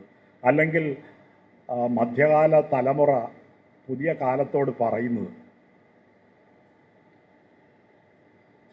അപ്പോൾ കുലനയമാണ്. അതുകൊണ്ടാണ് പറയുന്നത്, അവളോട് പറയുന്നത്, അബദ്ധത്തിൽ, കവി തന്നെ നേരിട്ട് വന്ന് പറയുകയാണ്, അബദ്ധത്തിൽ നായികയെ നയിക്കും കുട്ടിനി. ആ കുട്ടിനി എന്ന പദമൊക്കെ ഒരു സാമൂഹ്യ വ്യവസ്ഥയിൽ ഉണ്ടായ ഒരു പ്രത്യേക കൃതിയുടെ പേര് കുട്ടിനി മതം എന്നാണ്. അബദ്ധത്തിൽ നായികയെ നയിക്കും കുട്ടിനി മതി, ഉപദേശ സംരംഭം നീ ഉരിയാടേണ്ട, മടയരില്ല ലോകത്തിൽ മുറ ഉരയ്ക്കാത്തതായി, പടുപാട്ടൊന്ന് പാടാത്ത കഴുതയില്ല. കൊലയും കൊള്ളയും കൂടി കുലനയം ആയാൽ നലമെന്നോതുന്ന നീതി നുണതാൻ നൂനം എന്നാണ്. കൊലയും കൊള്ളയും കൂടി കുല പരമ്പരയായാൽ നലമെന്നു ചൊല്ലും നീതി നുണതാൻ. നല്ലതോ ചീത്തയോ എന്ന് നോക്കാതെ കുലധർമ്മം, കുലത്തൊഴിൽ എല്ലാവരും ചെയ്യണം എന്നാണ് ബ്രാഹ്മണ മതത്തിൻ്റെ പൂർവമീമാംസയുടെ പിന്തുടർച്ചക്കാരായ ബ്രാഹ്മണരുടെ മതത്തിൻ്റെ ജാതി വ്യവസ്ഥയുടെയൊക്കെ തീരുമാനം. അത് നുണയാണെന്നാണ് പറയുന്നത്. എപ്പോൾ കണ്ടീഷണലാണ് ആ സ്റ്റേറ്റ്മെൻറ്റ്. വിളയും സുഖദുഃഖങ്ങൾ വിതയ്ക്കും നന്മതിന്മതൻ ഫലം എന്ന ബോധം പൊരുളാണെങ്കിലാണ്. ധർമ്മപദം തുടങ്ങുന്നത് തന്നെ അതാണ്. മനുഷ്യൻ്റെ കർമ്മത്തിൻ്റെ ഫലം കാളവണ്ടിയുടെ ചക്രം പോലെ അവനെ പിന്തുടരുന്നതാണ്. കർമ്മം കാരണവും ഫലം കാര്യവുമാണെന്നാണ്. അപ്പോൾ കാരണം ഉണ്ടായാൽ കാര്യം ഉണ്ടായിരിക്കും. കാരണത്തിൻ്റെ സ്വഭാവം തന്നെയായിരിക്കും കാര്യത്തിനും. മത്ത കുത്തിയാൽ കുമ്പളം ഉണ്ടാവില്ല. അപ്പോൾ കാരണം വിത്താണ്. അപ്പോൾ കർമ്മത്തിൻ്റെ സ്വഭാവം കർമ്മത്തിൻ്റെ ഫലത്തിലും ഉണ്ടാകും. ദുഃഖകാരണമാണ് കാരണമെങ്കിൽ ഫലവും ദുഃഖമായിരിക്കും. ആ ദുഃഖം കാളവണ്ടിയുടെ ചക്രം പോലെ കർമ്മത്തെ പിന്തുടരും എന്നാണ് ബുദ്ധൻ പറയുന്നത്. അപ്പോൾ വിളയും സുഖദുഃഖങ്ങൾ വിതയ്ക്കും നന്മതിന്മതൻ ഫലമായിട്ടെന്ന ബോധം പൊരുളാണെങ്കിൽ കൊലയും കൊള്ളയും കൂടി കുല പരമ്പരയായാൽ നലമെന്നു ചൊല്ലും നീതി. അത് ബ്രാഹ്മണ മതത്തിൻ്റെ നീതിയാണ്. അതിനെയാണ് കുമാരനാശാൻ തരുണീ പാദജ ഗർഹിണി ശ്രുതി, സ്ത്രീയെയും അന്ത്യജന്മാരെയും ഗർഹണം ചെയ്യുന്ന ശ്രുതി എന്ന് വിശേഷിപ്പിച്ചിട്ടുള്ളത്. അപ്പോൾ വേദത്തിലെ ഉപനിഷത് ഭാഗം, അദ്വൈത ഭാഗം അംഗീകരിക്കുന്ന, സ്വീകരിക്കുന്ന, അതിൽ വിശ്വസിക്കുന്ന കുമാരനാശാൻ ചാതുർവർണ്ണ്യത്തെയോ ജാതി വ്യവസ്ഥയോയോ കുലത്തൊഴിലിനെയോ ഒന്നും അംഗീകരിക്കുന്നില്ല. അതെല്ലാം നുണയാണെന്നാണ്. നുണ എന്ന് പറഞ്ഞാൽ അസത്യമായ കാര്യങ്ങളാണ് അതെല്ലാം. അവിടെ സാമൂഹ്യ ജീവിതത്തിൽ മെറ്റാഫിസിക്സിൽ അദ്വൈത വേദാന്തമാണ് അദ്ദേഹം അംഗീകരിക്കുന്നത്. സാമൂഹ്യ ജീവിതത്തിൽ അദ്ദേഹം ബുദ്ധൻ്റെ സമത്വ ദർശനമാണ് അംഗീകരിക്കുന്നത്. അത് രണ്ടിനെയും സമന്വയിപ്പിക്കുക എന്നാണ് അദ്ദേഹത്തിൻ്റെ സ്വപ്നം. ബുദ്ധൻ്റെ നൈരാജ്ഞവാദത്തെ, ശൂന്യവാദത്തെ, ക്ഷണികവാദത്തെ, പ്രതീതിവാദത്തെ ഒന്നും അദ്ദേഹം അംഗീകരിക്കുന്നില്ല. അത് അദ്ദേഹം പറഞ്ഞിട്ടുമുണ്ട്. എന്തിന്? നമ്മളിൽ പലർക്കും ഈ നിർവ്വാണവും മോക്ഷവും തമ്മിലുള്ള വ്യത്യാസം അറിഞ്ഞുകൂടാ. കുമാരനാശാൻ അറിയാം. അതുകൊണ്ട് അദ്ദേഹം പറഞ്ഞു, നിർവ്വാണം സർവനാശമാണ്, ശൂന്യമാണ് എന്ന്. മോക്ഷം സമഗ്രമായ അനുഭവമാണ്, പൂർണ്ണതയുടെ അനുഭവമാണ്. എല്ലാ അനുഭവങ്ങളുടെയും അഭാവമാണ് നിർവ്വാണം, ഘടകവിരുദ്ധമാണ്. പക്ഷെ നമ്മളിൽ പലരും ധരിച്ചിട്ടുള്ളത് മോക്ഷവും നിർവ്വാണവും ഒന്ന് തന്നെയാണെന്നാണ്. അതിന് മെറ്റാഫിസിക്സ് അറിഞ്ഞുകൂടാത്തതുകൊണ്ടാണ്. അത് പഠിച്ചാൽ അത് വ്യത്യാസം മനസ്സിലാവും. മോക്ഷം എന്നത് പൂർണ്ണതയുടെ അനുഭവമാണ്. അത് അദ്വൈത വേദാന്തത്തിൻ്റെ കർമ്മ പദ്ധതിയുടെ ആത്യന്തിക ലക്ഷ്യമാണ്. അത് പുരുഷാർത്ഥങ്ങളിൽ ഒന്നാണ്. 4 പുരുഷാർത്ഥങ്ങൾ, 2 ലക്ഷ്യങ്ങളും 2 മാർഗങ്ങളും. കാമവും മോക്ഷവുമാണ് ഘടകവിരുദ്ധമായ 2 പുരുഷാർത്ഥങ്ങൾ. അതാണ് 2 ജീവിത ലക്ഷ്യങ്ങൾ, വ്യത്യസ്തമായ 2 ലക്ഷ്യങ്ങൾ മനുഷ്യന് സാധ്യമായത്. ഭൗതികമായ പൂർണ്ണതയും ആത്മീയമായ പൂർണ്ണതയും എന്നാണ് വേദാന്തം പറയുന്നത്. അതിന് ഈ ഭൗതികമായ പൂർണ്ണതയുടെ പ്രശ്നം അത് ക്ഷണികമാണെന്നുള്ളതാണ്, നശ്വരമാണെന്നുള്ളതാണ്, അനിത്യമാണെന്നുള്ളതാണ്. അങ്ങോട്ടുള്ള മാർഗം അർത്ഥമാണ്. അർത്ഥം എന്ന് പറഞ്ഞാൽ എല്ലാ ദ്രവ്യങ്ങളും മാനസികമായി ഉണ്ടാകുന്ന സകല രൂപങ്ങളും എല്ലാം പെടും. ഭാവിയിലെ ഇന്ദ്രിയ സുഖങ്ങളെക്കുറിച്ചുള്ള നമ്മുടെ സ്വപ്നങ്ങൾ പോലും അർത്ഥം എന്ന ഇതിൽപ്പെടും. വിഭവങ്ങളാണ് അതിൻ്റെ അടിസ്ഥാനം. ആശാനിതിൽ പിന്നീട് പറയും, ഇതിനാൽ കണ്ടതില്ലേ നീ വിഭവത്തിൻ ചലത്വവും രതിസമാന രൂപത്തിൻ റിക്തതയും നീ, പിന്നീട് പറയും. അപ്പോൾ അങ്ങനെ ഈ അർത്ഥം എന്ന കാറ്റഗറി, അതിൽ വിഭവങ്ങളാണ്, ദ്രവ്യമാണ്. അത് ദ്രവ്യവും പദാർത്ഥവും മാത്രമല്ല, മാറ്റർ മൈൻഡ് എന്നുള്ള വിഭജനമൊന്നും ബുദ്ധദർശനത്തിലും ഇല്ല, അദ്വൈത വേദാന്തത്തിലും ഇല്ല. ഇപ്പം നേരത്തെ പറഞ്ഞ 5 സ്കന്ധങ്ങൾ പോലെ അദ്വൈത വേദാന്തത്തിനുമുണ്ട് എപ്പിസ്റ്റമോളജിയിൽ 5 കോശങ്ങൾ: അന്നമയ കോശം, പ്രാണമയ കോശം, മനോമയ കോശം, വിജ്ഞാനമയ കോശം, ആനന്ദമയ കോശം. വ്യത്യാസം എന്താണെന്ന് വെച്ചാൽ ഈ ഈ സ്കന്ധം പ്രക്രിയയിലും ഓരോ സ്കന്ധ പ്രക്രിയയിലും ഓരോ യൂണിറ്റുകൾക്കും തമ്മിൽ കണ്ടിന്യൂറ്റി ഇല്ല, യൂണിറ്റി ഇല്ല. പക്ഷെ അതിനിടയ്ക്ക് വിടവുണ്ട്, തമസ്ഥാനമുണ്ട്. അന്നമയ കോശവും പ്രാണമയ കോശവും മനോമയ കോശവും വിജ്ഞാനമയ കോശവും ആനന്ദമയ കോശവും തമ്മിലുള്ളത് അഭിന്നതയാണ്. അവ 5ഉം തമ്മിൽ യൂണിറ്റി ഉണ്ട്, അഭിന്നമാണ്. അതാണ് എപ്പിസ്റ്റമോളജിക്കൽ ഡിഫറൻസ് ബേസിക്കായിട്ടുള്ളത്. ഘടകവിരുദ്ധമാണ് രണ്ടും. അപ്പോൾ അങ്ങനെ ഈ വാസവദത്തെ സംബന്ധിച്ചിടത്തോളം വാസവദത്ത ധരിക്കുന്നത്, ഉപൗക്തനെ സംബന്ധിച്ചിടത്തോളം വാസവദത്ത ഇപ്പം എന്താണ്, വാസവദത്ത എന്തുകൊണ്ടാണ് വരാതിരിക്കുന്നത്? അതിന് കാരണം പിന്നീട് പറയുന്നുണ്ട്. കുശലമാർഗങ്ങൾ അന്ന് കേൾക്കുമായിരുന്നില്ല നീ. കാരണം സുഖത്തിലിരിക്കുകയാണ്. ലോകഭോഗങ്ങൾ പ്രതിനവരസങ്ങളാണ് എന്ന് പറയുന്നുണ്ട്. അങ്ങനെ പ്രതിനവരസങ്ങളായ ലോകഭോഗങ്ങളിൽ മുഴുകി കഴിയുന്ന ഒരാൾ തത്വജ്ഞാനം കേൾക്കാൻ തയ്യാറാവുകയില്ല. അയാളുടെ ധാരണ ആ സുഖങ്ങൾ സ്ഥിരമാണ് എന്നാണ്. ക്ഷണികമാണ് എന്ന് പറഞ്ഞാൽ അയാൾ വിശ്വസിക്കില്ല. അയാൾക്കത് അറിയാൻ കഴിയില്ല.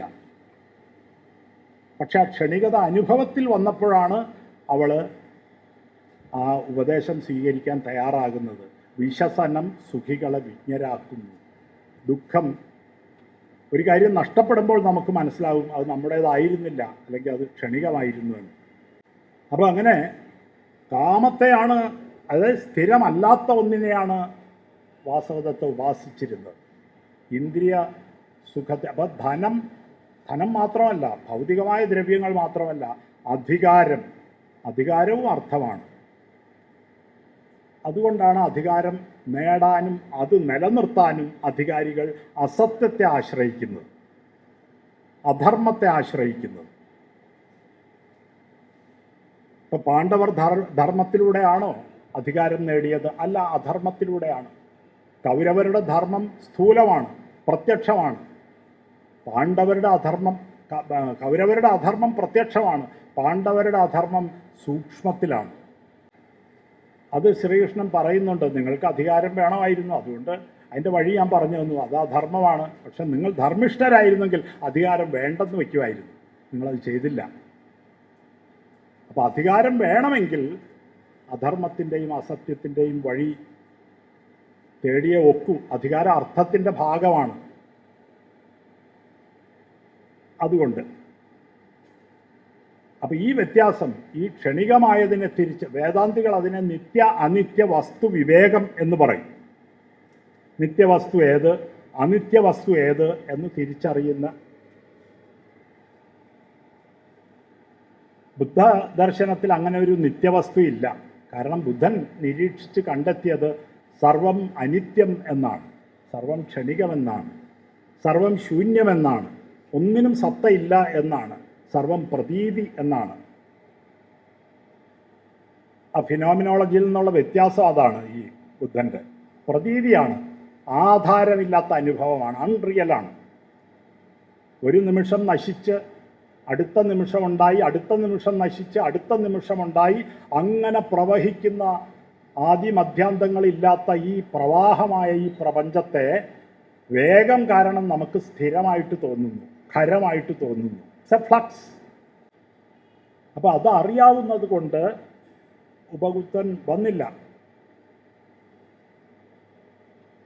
പക്ഷെ അർത്ഥത്തിലുള്ള വാസവദത്തയുടെ ഗ്രിപ്പ് പോകുന്നില്ല. കാരണം അവളിങ്ങനെ പരിഭവിച്ചും ദുഃഖിച്ചും ഇരിക്കുമ്പോഴാണ് അപ്പോൾ തോഴി പറഞ്ഞത് കുലനയ വിരുദ്ധമായി കൊഴുക്കും ഈ പ്രണയത്തിൻ നില നായികയിൽ കണ്ട് ഹസിച്ചു ദൂതി എന്നാണ്. കുമാരനാശാന് അതിനോടുള്ള പ്രതികരണമാണ് ഈ കുലനയത്തെക്കുറിച്ചുള്ള അദ്ദേഹത്തിൻ്റെ ഒരു ജഡ്ജ്മെൻറ്റ്. അദ്ദേഹം നേരിട്ട് വന്നത് പറയുകയാണ്.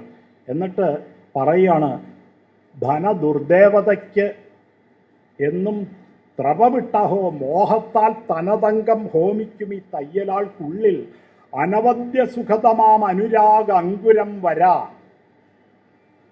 തനിയെ പിന്നതു വന്നാൽ വരമല്ലല്ലി കതിരവനുടെ ചെറു കിരണവും കാമ്യമല്ലി അതിമാത്രം ഇരുൾ തങ്ങും അന്ധകൂപത്തിൽ എന്നാണ്. പക്ഷെ വാസവദത്ത അപ്പോൾ ഈ ചെട്ടിയാർ വന്നു എന്ന് അറിയിച്ചപ്പോൾ ചെട്ടിയാരെ സുഭകൻ എന്നല്ല, സുഭകം മന്യൻ എന്നാണ് ആശാൻ വിശേഷിപ്പിക്കുന്നത്. അത് രണ്ടും തമ്മിൽ വലിയ വ്യത്യാസമുണ്ട്. വലിയ സർവാഭരണ വിഭൂഷിതനായി ഇങ്ങനെ വന്നിറങ്ങുന്ന, അലങ്കൃതമായ രഥത്തിൽ വന്നിറങ്ങുന്ന ചെട്ടിയാർ സുഭകം മന്യനാണ്, സുഭകനല്ല. സുഭകനാണെന്ന് തോന്നിപ്പിക്കുന്ന ആൾ അല്ലെങ്കിൽ അഭിമാനിക്കുന്ന ആളാണ്. അയാൾ വന്നപ്പോൾ എന്ത് ചെയ്തു? ഇതെല്ലാം അവസാനിച്ചു. ഉപഗുപ്തൻ്റെ സ്മരണയും പോയി, അതെല്ലാം പോയി.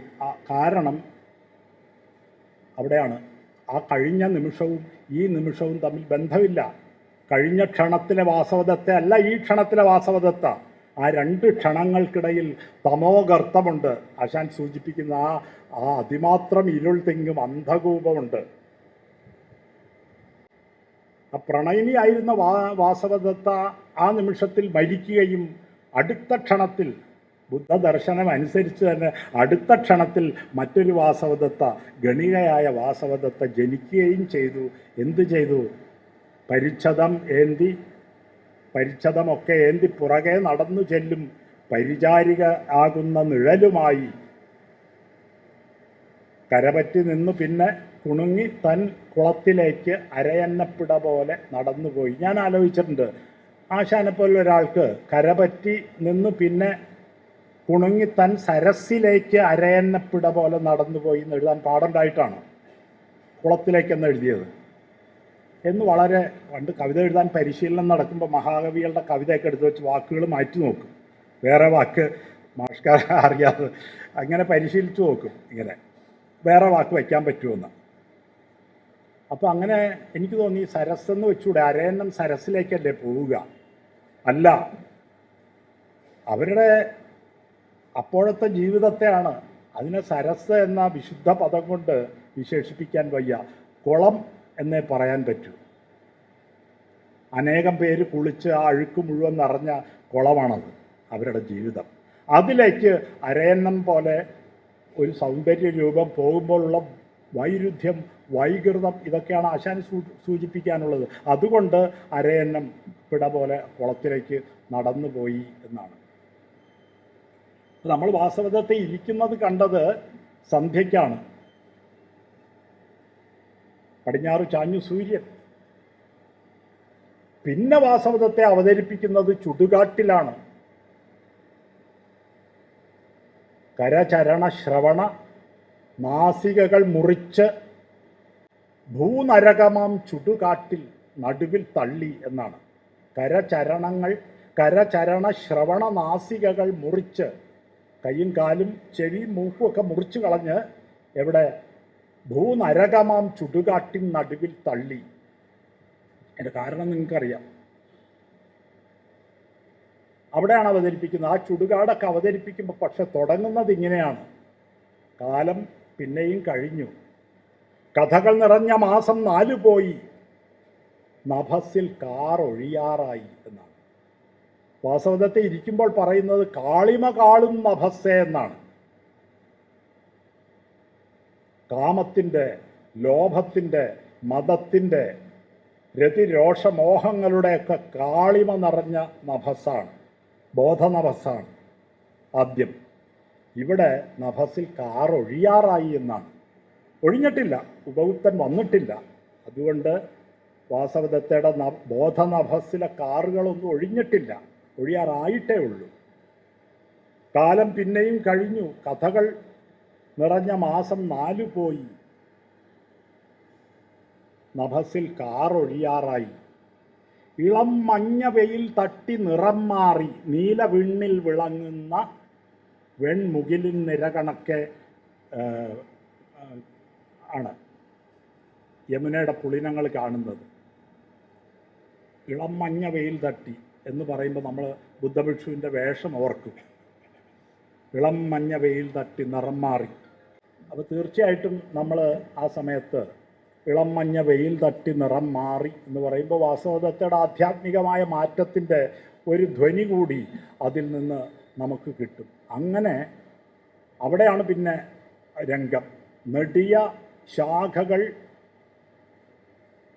ശാഖകൾ വിണ്ണിൽ നിവർന്ന് ഇലയും വിടപങ്ങളും ചുരുങ്ങി വികൃതമായി ചടുലദലങ്ങളിലും ശൃംഗഭാഗത്തിലും വെയിൽ തടവി ചുമന്ന് കാറ്റിലിളകിമെല്ലെ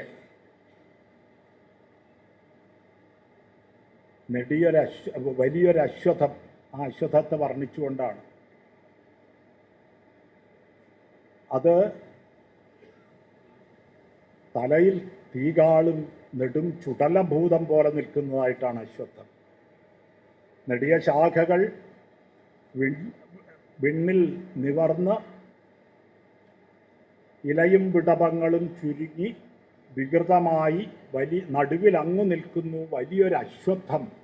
മൂത്ത് തടികൾ തേഞ്ഞും തൊലികൾ പൊതിഞ്ഞു വീർത്തും ചടുലദലങ്ങളിലും ശൃംഗഭാഗത്തിലും വെയിൽ തടവി ചുവന്ന് കാറ്റിലിളകിമെല്ലെ തടിയൻ അരയാലത്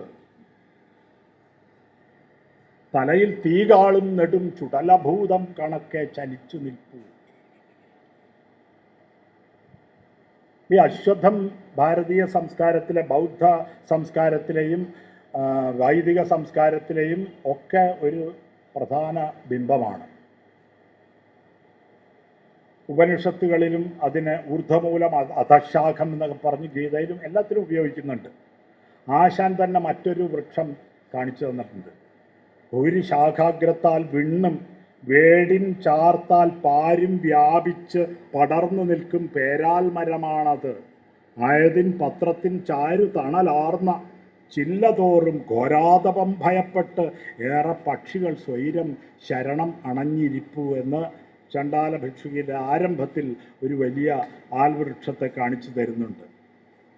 ഇവിടെ അതല്ല, ഇവിടെ നെടും ചുടലഭൂതം, തലയിൽ തീകാളും നെടും ചുടലഭൂതം പോലെ നിൽക്കുന്ന മൂത്ത് തടികൾ തേഞ്ഞും തൊലികൾ പൊതിഞ്ഞു വീർത്തും നിൽക്കുന്ന ഇടുങ്ങിയ മാളങ്ങളിൽ ഇഴഞ്ഞേറും പാമ്പുകൾ പോൽ വിടവുകൾ തോറും പിണഞ്ഞ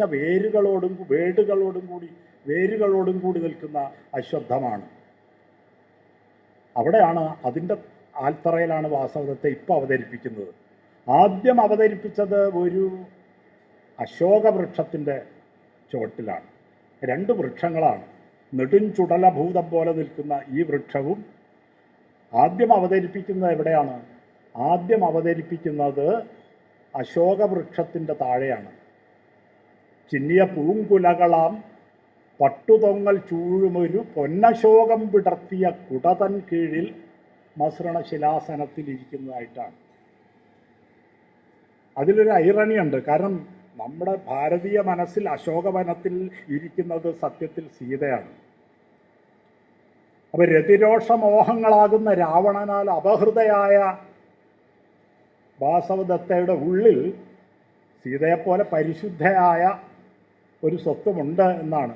നിയതം സ്നേഹയോഗ്യനീ എന്ന് പിന്നീട് വിശേഷിപ്പിക്കുന്നുണ്ട്. അവളുടെ ഉള്ളിൽ അനവദ്യ സുഖതമാം അനുരാഗ അങ്കുരം വന്നു എന്നും ആശാൻ പറയുന്നുണ്ട്. അപ്പം അങ്ങനെ രണ്ട് വൃക്ഷങ്ങളാണ് ഇത് അവതരിപ്പിച്ചിട്ട് പിന്നെ പറയുന്നത് എന്താണ്? ഒരു തോഴി അവിടെ ഇരുന്ന് കരയാണ്. കരവല്ലി ഒന്നിൽ ഏന്തിയുള്ള ഒരു അരയാൽ ചില്ല ആട്ടിയും അശ്രു വർഷിച്ചു. കരവല്ലി ഒന്നിൽ കാകതർജനത്തിനേന്തിയുള്ള ഒരു അരയാൽ ചില്ല ആട്ടിയും. കാരണം വാസവദത്തയുടെ മുറിച്ചിട്ടിരിക്കുന്ന ഈ ശരീരം കൊത്താൻ കാക്കകൾ പാഞ്ഞു വരികയാണ്. അത് ഓടിക്കാനിരിക്കുകയാണ് തോഴി. കരവല്ലി ഒന്നിൽ കാകതർജനത്തിന് ഏന്തിയുള്ള ഒരു അരയാൽ ചില്ല ആട്ടിയും അശ്രു വർഷിച്ചും ഇരിക്കുകയാണ്. ആദ്യം എന്താണ് കണ്ടത്? രാമച്ച വിശറി പനിനീരിൽ മുക്കി തോഴിയെക്കൊണ്ട് ഓമൽ കൈവള കിലുങ്ങ ഒട്ട് വീശിച്ചു ഇരിക്കുന്നതാണ്. ഇവിടെ ഇതാ കാക്ക ആട്ടുകയാണ് അരയാൽ ചില്ല വെച്ചിട്ട്. ഇത് ഭീകരം. കരചരണ ശ്രവണ നാസികകൾ മുറിച്ച് ഭൂനരകമാം ചുടുകാട്ടിൽ തള്ളിയിരിക്കുകയാണ് വാസവദത്തെ. ഈ ചുടുകാടിനെ വലിയൊരു ആധ്യാത്മിക ബിംബമായിട്ടാണ് ആശാൻ 2019 എഴുതുന്ന പ്രരോദനത്തിൽ അവതരിപ്പിച്ചിട്ടുള്ളത്. കഷ്ടം സ്ഥാനവലിപ്പമോ പ്രഭുതയോ സജ്ജാതിയോ വംശമോ ദുഷ്ടശ്രീ തനുധാടിയോ ചെറുതുമിങ്ങോരില്ല ഘോരാനലൻ. സ്പഷ്ടം മാനുഷഗർവമൊക്കെ ഇവിടെ പുക്കസ്തമിക്കുന്നതിങ്ങ്. ഇഷ്ടന്മാർ പിരിയുന്നുഹ ഇവിടമാണ് അധ്യാത്മവിദ്യാലയം. ഒരു അധ്യാത്മവിദ്യാലയമായിട്ടാണ് കാണുന്നത്. പണ്ട് ഉത്തരേന്ത്യയിൽ കാശിക്ക് അടുത്തുള്ള ഒരു ശ്മശാനത്തിൽ വെച്ചൊരു അഘോരിയെ പരിചയപ്പെട്ടു. അദ്ദേഹം വിദേശത്ത് നിന്ന് അമേരിക്കയിൽ നിന്ന് MBA ഒക്കെ എടുത്ത ഒരാളാണ്. പക്ഷെ അതൊക്കെ വേണ്ടെന്ന് വെച്ചിട്ട് അവിടെ അഘോരിയായിട്ട് അവിടെ ശ്മശാനവാസിയായിട്ട് കഴിയുകയാണ്. അപ്പോൾ ഒരു ദ്വിഭാഷി വഴി ഞാൻ ചോദിച്ചു എന്താണ്. അപ്പോൾ അദ്ദേഹം പറഞ്ഞു എന്തായാലും ഇവിടെയാണ് എത്തേണ്ടത്, ഞാനിത്തിരി നേരത്തെ വന്നു എന്നേ ഉള്ളൂ എന്ന്. അപ്പോൾ അങ്ങനെ ശ്മശാനത്തെ അധ്യാത്മവിദ്യാലയമായി കാണുന്ന ഒരു അഘോരികളുടെ ഒരു വലിയ പാരമ്പര്യമുണ്ട്, ആധ്യാത്മിക പാരമ്പര്യമുണ്ട് ഇന്ത്യയിൽ. അപ്പോൾ വാസവദത്തെ പോലെ ലോകഭോഗങ്ങളിൽ മുഴുകിക്കിടക്കുന്ന നമ്മുടെ ചേതനയ്ക്ക് ഒരു ആധ്യാത്മിക ഉപദേശം നൽകാൻ പറ്റിയ സ്ഥലം ഈ ശ്മശാനമാണെന്ന് കുമാരനാശാൻ കണ്ടെത്തുകയാണ്. അവിടെ തോഴി കരഞ്ഞുകൊണ്ടിങ്ങനെ കരവല്ലി ഒന്നിൽ കാകതർജനത്തിന് ഏന്തിയുള്ള ഒരു അരയാൽ ചില്ല ആട്ടിയും അശ്രു വർഷിച്ചും ഇരിക്കുമ്പോൾ അരികിൽ കാണുന്നു ചേലച്ചീന്തിനാൽ മറഞ്ഞ് നാൽപ്പാമരം അരിഞ്ഞു കൂട്ടിയ മാതിരി ഏതോ, എന്താണെന്ന് വ്യക്തമല്ല. അതുമല്ല അവൾ തൻ മുൻപിൽ ആൽത്തറമേൽ നീണ്ട് രൂപവിധുരമാമൊരു പിണ്ഡം വസ്ത്രവിദ്ധമായി, വസ്ത്രം കൊണ്ട് മൂടിയിട്ടിരിക്കുകയാണ്. ഇത് രൂപവിധുരമായി, രൂപം വികലമായി പോയി. അങ്ങനെ ഒരു പിണ്ഡം കിടക്കുകയാണ്. പിന്നെ അങ്ങനെ രുധിരാക്തമായി വിൽപ്പാൻ ഇറക്കിയിട്ട കുങ്കുമപ്പൊതി പോലെ കിടക്കുന്നു, പുതച്ചുമൂടിയെന്നാണ്. വിൽപ്പാനിട്ട കുങ്കുമപ്പൊതി പോലെ, അതിലൊരു കുത്തുണ്ട്. വാസവദത്ത ശരീരം വിറ്റിരുന്നവളാണ്. സ്മരദീപിക എന്നൊരു കാമശാസ്ത്ര ഗ്രന്ഥമുണ്ടത്രേ. അതിൽ ലോകവശ്യത്തിനു വേണ്ടി, ലോകത്തെ വശീകരിക്കാൻ വേണ്ടി ഉപയോഗിക്കുന്ന ഒരു ക്രിയാവസ്തുവാണ് കുങ്കുമം. അങ്ങനെ വിശ്വമോഹനമായ ഒരു രൂപമാണ് ചോരയിൽ കുളിച്ച് കിടക്കുന്നത്. അത് കാണുമ്പോൾ ആശാൻ ഉപയോഗിക്കുന്ന ഉപമ ഇതാണ്. അത്രയും സുന്ദരമായൊരു ഉപമയാണ്. വിൽപ്പാൻ ഇറക്കിയിട്ട കുങ്കുമപ്പൊതി പോലെ കിടക്കുന്നു എന്നാണ്. കാമോദ്ദീപകമാ. ആ സമയത്തും കവിയെ ഒറ്റുകൊടുക്കും.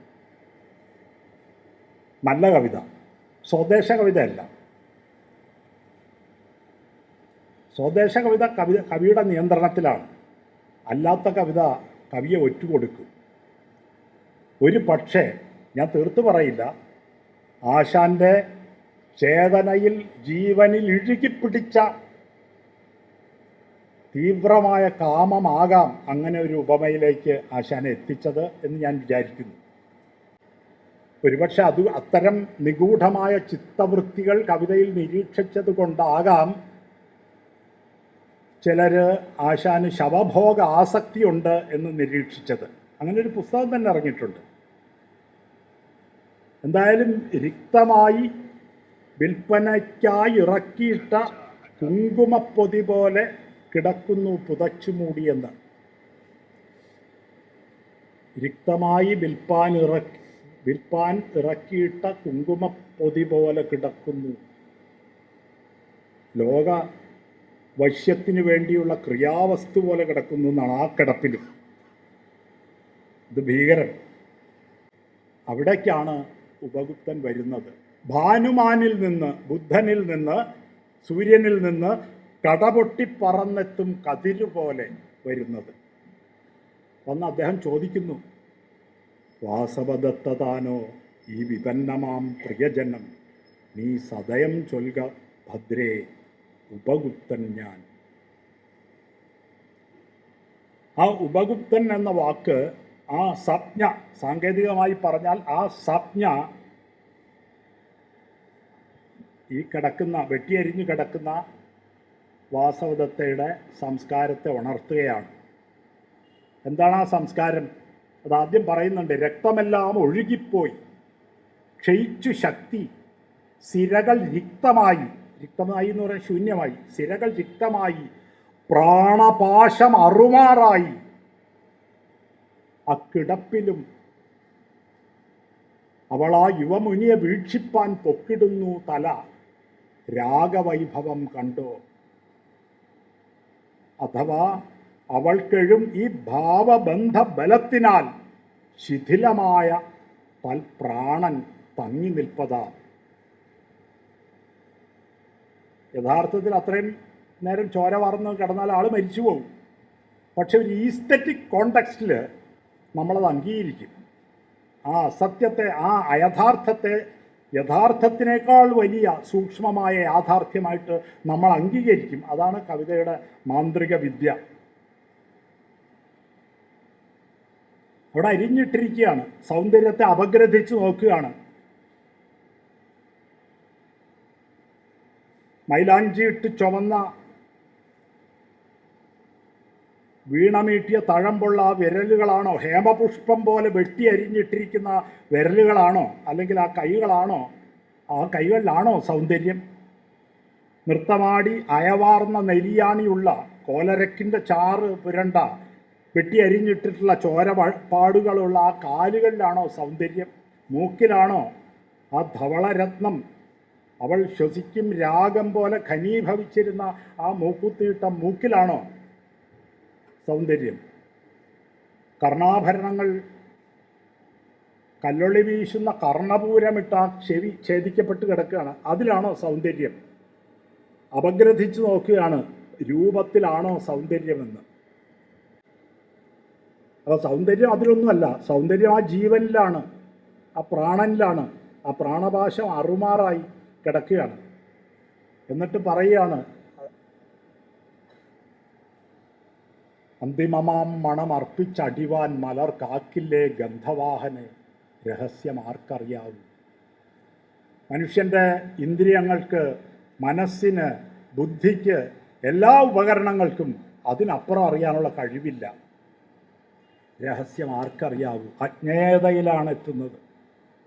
കാരണം ആ രഹസ്യം, ഈ ജന്മമൃതികളുടെ രഹസ്യം അറിയാനുള്ള ഉപകരണം മനുഷ്യനില്ല. ആകെ അനുമാനിക്കാനേ പറ്റൂ. ആ അനുമാനത്തിനെത്താവുന്നതിനും അപ്പുറത്താണ് അതിൻ്റെ രഹസ്യം. അതുകൊണ്ട് അന്തിമമാം മണം അർപ്പിച്ച് അടിവാൻ മലർ കാക്കില്ലേ ഗന്ധവാഹന. ഈ പ്രപഞ്ചത്തിലെ ഭാവബന്ധങ്ങളുടെ രഹസ്യം ആർക്കറിയാം? ഭാവബന്ധ ബലം കൊണ്ടാണ് ശിഥിലമായ പ്രാണൻ തങ്ങി നിൽക്കുന്നത്. പക്ഷേ ഈ ഭാവബന്ധങ്ങളുടെ കാര്യകാരണങ്ങൾ ആർക്കറിയാം? അത് അറിയാനുള്ള ഉപകരണം, ഇന്ദ്രിയം മനുഷ്യനില്ല.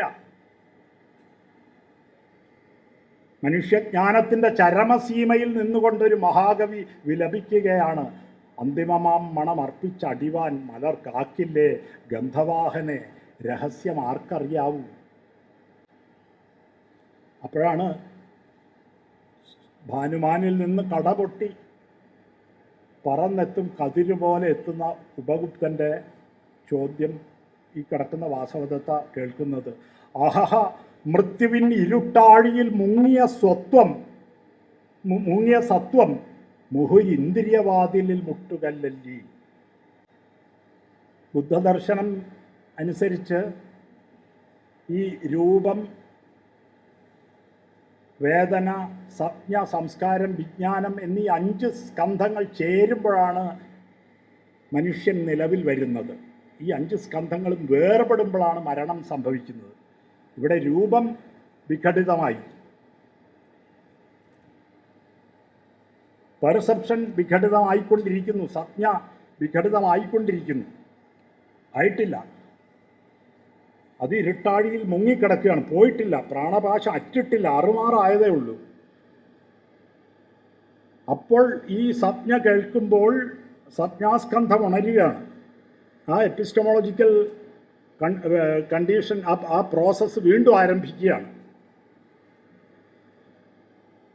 ആ മുഹുരിന്ദ്രിയവാതിലിൽ, ആ പ്രത്യക്ഷ അനുഭവത്തിന് വേണ്ടി ഇന്ദ്രിയവാതിൽ മുട്ടുകയാണ്. ആ സംസ്കാരം, ആവേഗം ഉണർന്നിട്ട് ആഹഹ മൃത്യുവിൻ ഇരുട്ടാഴിയിൽ, ആ ഒരു ക്ഷണത്തിൽ അടുത്ത ക്ഷണത്തിനും ഇടയ്ക്കുള്ള ആ തമസ്ഥാനത്തിൽ മുങ്ങിക്കിടക്കുകയാണ് വാസവദത്ത. ആ തമസ്ഥാനത്തിൽ നിന്ന് വീണ്ടും അസ്തിത്വത്തിലേക്ക് വരാൻ കിടന്ന് പിടയ്ക്കുകയാണ് ഈ ഉപഗുപ്തൻ്റെ സ്വരം കേട്ടപ്പോൾ. മുഹുരിന്ദ്രിയവാതിലിൽ മുട്ടുകല്ലല്ലി. അടുത്തതൊരു വിശ്വോത്തരമായ ഉപമയാണ്. തല നൂണു വരികല്ലി, കൃമികോശം തന്നിൽ നിന്ന് ശലഭം കണക്കെ ചേലച്ചുരുളിൽ നിന്നും. അത് ഗംഭീരമായൊരു ആത്മീയ പരിവർത്തനത്തിൻ്റെ സൂചനയായിട്ട് ആ ഉപമ മാറുകയാണ്. തല നൂണു വരികല്ലി, കൃമികോശം തന്നിൽ നിന്നും ശലഭം കണക്കെ ചേലച്ചുരുളിൽ നിന്നും. അവളെന്തോ പറയാൻ പറ്റില്ല, പുരികം കൊണ്ടെന്തോ കാണിച്ചു. അപ്പോൾ തോഴി ചെന്ന് ആ മുറിച്ചിട്ടിരിക്കുന്ന തുടകളും കൈകളും ഒക്കെ മൂക്കും എല്ലാം മൂടിയിട്ടു. അപ്പോൾ കവി പറയുകയാണ്, ഈ ആർഹതനിൽ നിന്ന് ഇതൊന്നും മറച്ചിട്ട് കാര്യമില്ല. കാരണം മറവിൽ കിടക്കും ജന്മ മൃതികാരണങ്ങൾ പോലും അറിയും സൂക്ഷ്മദൃക്കാകും ആർഹതനിവൻ. ഇവനിൽ നിന്ന് ഇതൊക്കെ മറച്ചിട്ട് എന്താ കാര്യം? ഒരു കാര്യമില്ല. അയാളത് കണ്ടു കഴിഞ്ഞു. മാത്രമല്ല നിന്റെ കർമ്മ വിഭാഗവും കണ്ടു കഴിഞ്ഞു. ധ്യാനത്തിൽ ഈ പ്രപഞ്ചം എന്ന് പറയുന്ന ഈ ക്ഷണിക പ്രവാഹത്തിൻ്റെ ബഹുദൂരം മുമ്പിലും ബഹുദൂരം പിന്നിലും ഒരാർഹതന് കാണാൻ കഴിയും.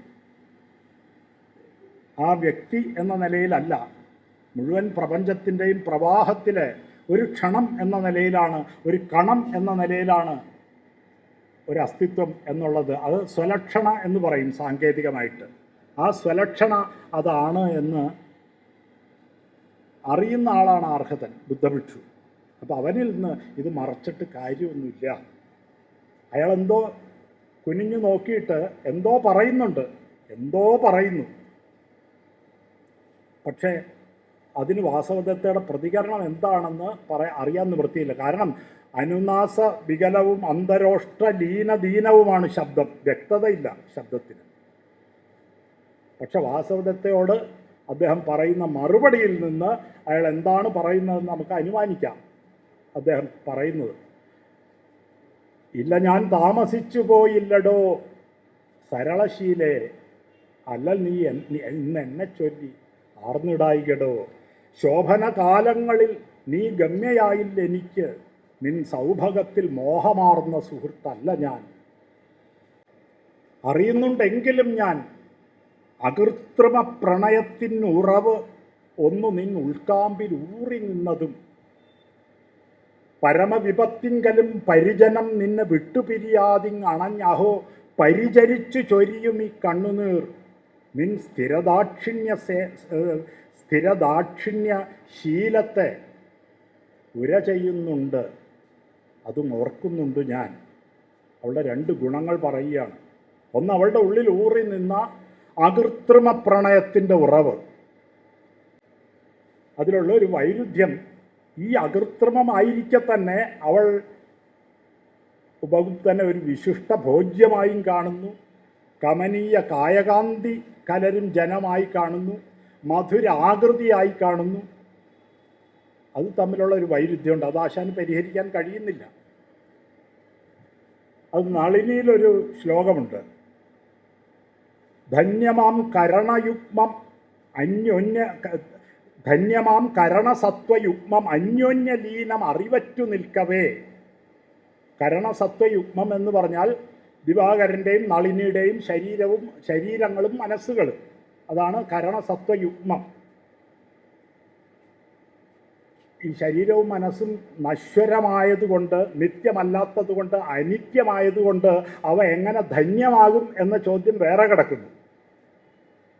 ധന്യമാം കരണ സത്വയുഗ്മം അന്യോന്യലീനം അറിവറ്റ് നിൽക്കുന്ന അവസ്ഥ രതിമൂർച്ഛയുടെ അവസ്ഥയാണ്.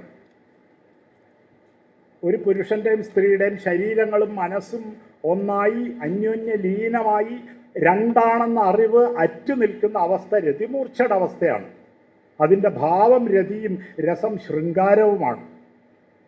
പക്ഷെ അതിനുശേഷവും നളിനിയെ കന്യ കേവല സുഖം സമാസ്വദിച്ചു, അന്യ ദുർലഭം അലോക സംഭവം എന്നാണ് പറയുന്നത്. അപ്പോൾ അതിനുശേഷവും ഇവൾ കന്യയായി ഇരിക്കുന്നു. അവർ കേവല സുഖം അനുഭവിച്ചു എന്ന് പറയാം, സമാസ്വദിച്ചു എന്നാണ് പറയുന്നത്. കേവല സുഖം നിത്യമായ സുഖമാണ്. കേവല സുഖത്തിൻ്റെ ഭാവം ശമവും രസം ശാന്തവുമാണ്. അങ്ങനെ ഒരൊറ്റ ശ്ലോകത്തിൽ 2 പാദങ്ങളിൽ വീതം രസവൈരുദ്ധ്യം വരുത്തിക്കൊണ്ട് സംഘർഷം ഉണ്ടാക്കിയിരിക്കുകയാണ് ആശാൻ.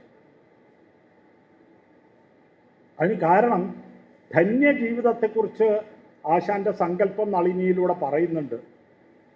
സന്തതം മിഹിരൻ ആത്മശോഭയും സ്വന്തമാം മധു കൊതിച്ച വണ്ടിനും ചന്തമാർന്ന് അരുളി നിൽക്കും ഓമലെ ഹന്ത നിന്റെ ധന്യമിഹ നിന്റെ ജീവിതം എന്ന്. ധന്യജീവിതമാകണമെങ്കിൽ കാമവും സാധിക്കണം, മോക്ഷവും കിട്ടണം എന്നാണ് ആശാൻ പറയുന്നത്. നല്ല ധന്യജീവിതം ആകുള്ളൂ. ഒന്നിനെ ത്യജിച്ച് മറ്റതിനെ സ്വീകരിക്കുന്നത് ധന്യജീവിതമല്ല. ഇപ്പം ഇവിടെ ചെട്ടിയാരെയും തൊഴിലാളി നേതാവിനെയൊക്കെ പോലുള്ള മധു കൊതിച്ച വണ്ടുകൾക്ക് വാസവദത്ത അത് കൊടുത്തിട്ടുണ്ട് അല്ലേ? ധന്യമാം അല്ല, ഈ സന്തതം മിഹിരൻ ആത്മശോഭ, ബുദ്ധനാവാം, അല്ലെങ്കിൽ ബുദ്ധൻ്റെ പ്രതിനിധിയാവ് ഉപഗുപ്തനാവാം. അദ്ദേഹത്തിന് ഉപഗുപ്തനായിക്കോട്ടെ, ഉപഗുപ്തൻ ആത്മശോഭ കൊടുക്കുകയും സ്വന്തമാം മധു കൊതിച്ച വണ്ടുകളായ ചെട്ടിയാർക്കും തൊഴിലാളി നേതാവിനും അതുപോലുള്ള അനേകം കാമുകന്മാർക്കും സ്വന്തമാം മധുവും കൊടുത്തിട്ടുണ്ട്. ഈ അകൃത്രിമ പ്രണയം ആകുന്ന ആത്മശോഭ അത് ഇയാൾക്കും കൊടുക്കുന്നു, ഉപഗുപ്തനും കൊടുക്കുന്നു. അപ്പം അങ്ങനെ ധന്യജീവിതത്തിലേക്ക് വാസവദത്തയും എത്തുമെന്ന് നോക്കുകയാണ്. അപ്പോൾ വാസവദത്തയ്ക്ക് മോക്ഷം കിട്ടിയെങ്കിൽ വാസവദത്തയുടെ കാമവും സാധിച്ചു, അവർക്ക് മോക്ഷവും കിട്ടി. ധന്യജീവിതമാണ് രണ്ടുമാണെങ്കിൽ. സന്തതം മിഹിരൻ ആത്മശോഭയും സ്വന്തമാം മധു കൊതിച്ച വണ്ടിനും ചന്തമാർന്ന് അരുളി നിൽക്കും ഓമലെ ഹന്ത ധന്യമിഹ നിന്റെ ജീവിതം. വാസവദത്ത നോക്കണമെന്ന്, നോക്കി ലയിക്കണം സൗന്ദര്യം എന്ന് ആഗ്രഹിക്കുന്നു. നളിനി നോക്കി നിന്നു ഹൃദയായി അപഹരിക്കപ്പെട്ടു മനസ്സ്. ആരുടെ മുഖം? അവൻ്റെ ദിവ്യ ഐക്യ നിർവൃതികര ഉജ്ജ്വലാനനം. നളിനി നോക്കി നിന്നു. വാസവദത്ത പാവം നോക്കാനായിട്ട് ഉപഗുപ്തൻ വന്നില്ല, വന്നപ്പോൾ ഈ പതനത്തിലാണ്. പക്ഷെ നളിനി അങ്ങനെയല്ല, നോക്കി നിന്നു ഹൃദയായി അവൻ്റെ ദിവ്യ ഐക്യ നിർവൃതികര ഉജ്ജ്വലാനനം. അത് നോക്കി, ഇന്ദ്രിയ സംഘമുണ്ടായി. പക്ഷെ അപ്പോഴാണ് വാക്കിനാൽ അപരിമേയമാം മഹാവാക്യ തത്വം അവൻ ഓതി ശാശ്വതം. നേരെ ഘടകവിരുദ്ധമായ ഒരാത്മീയ അനുഭവമാണ് അവൾക്കുണ്ടാകുന്നത്.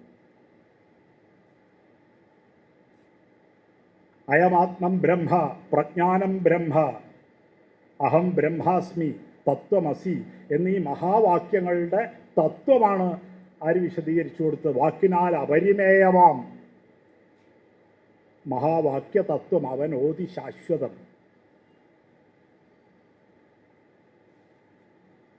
അതിൻ്റെ ഇമ്പാക്റ്റായിട്ടാണ് ഓമലാൾ മുഖമതിൽ നിന്ന് നിർഗമിച്ചു ഓം ഇത് ശ്രുതി നിഗൂഢ വൈഖരി ഏതധ്യേവ അക്ഷരം ബ്രഹ്മ എന്നാണ് കഠോപനിഷത്ത് പറയുന്നത്. അവരക്ഷരം തന്നെയാണ് ബ്രഹ്മം. ഓം എന്ന അക്ഷരം, ഏതധ്യേവ അക്ഷരം ബ്രഹ്മ എന്നാണ് ഒരക്ഷരം. ബ്രഹ്മാനുഭവം ഉണ്ടായതിൻ്റെ തെളിവായിട്ട്, അല്ലെങ്കിൽ ബ്രഹ്മസാക്ഷാത്കാരമുണ്ടായി ഇതിൻ്റെ തെളിവായിട്ട് ആ സമയത്ത് ഓം ഇത് ശ്രുതി നിഗൂഢ വൈഖരി, വേദത്തിൽ, ഉപനിഷത്തിൽ, വേദസാരമായ ഉപനിഷത്തിൽ നിഗൂഹനം ചെയ്ത കഠോപനിഷത്ത് ഏതധ്യേവ അക്ഷരം ബ്രഹ്മ എന്ന് സ്തുതിക്കുന്ന ആ ഓംകാരം നളിനിയുടെ വായിൽ നിന്ന് പുറത്തു വന്നു എന്നുള്ളതാണ്. ഇവിടെ അങ്ങനെയില്ല. ഇവിടെ ഉപഗുപ്തൻ വന്നിട്ട് അവളോട് പറയുന്നത് കരയായിക ഭഗിനി കളകഭീരുത, മരണത്തിൻ്റെ മുമ്പിൽ ഭയന്ന് വരച്ച് നിൽക്കുകയാണ്, കിടക്കുകയാണ്, അടുത്ത നിമിഷം മരിക്കും. കരയായിക ഭഗിനി, കാരണം എന്താ? ഈ കിടപ്പിൽ കിടന്നുകൊണ്ട് സ്മരിക്കുന്നു പൂർവരാഗം. അവൾ സ്മരിക്കുന്നു പൂർവരാഗം എന്ന് മാത്രമല്ല, സ്മരിക്കുന്നു പൂർവരാഗം അവനെ. പിന്നെ കണ്ണാൽ തന്നെ ചിരിക്കയും കരകയും ചെയ്യുന്നു പാവം എന്നാണ്. അപ്പോൾ വാസവദത്തയോട് അങ്ങനെ ഇയാൾ അവൻ്റെ കാന്തി വീഴവേ സ്മരിക്കുന്നു പൂർവരാഗം എന്നാണ്. മുമ്പഴത്തെ ഉണ്ടായിരുന്ന പ്രണയം അവൾ ഓർത്തു. അവൻ വന്നതുകൊണ്ട് ചിരിക്കുന്നു, ഫലമില്ലാത്തതുകൊണ്ട് കരയുന്നു. അപ്പം അങ്ങനെ കണ്ണാൽ തന്നെ ചിരിക്കയും കരകയും ചെയ്യുന്നു പാവം. അപ്പോൾ പറയുകയാണ് കരയായിക ഭഗിനി കളക സങ്കടം ശാന്തി വരും, നിന്റെ വാർ നെറുക ഞാൻ തലോടുവൻ. അങ്ങനെ നെറുകയിൽ തൊട്ടപ്പോൾ ഖിന്നമുഖിയാം അവൾ തൻ സംജ്ഞ വിരലാലുന്നയിച്ച ദീപം പോലെ ഒന്ന് ഉജ്ജ്വലിക്കുന്നുവെന്നാണ്. സംജ്ഞാസ്കന്ധം ഉണർന്നു.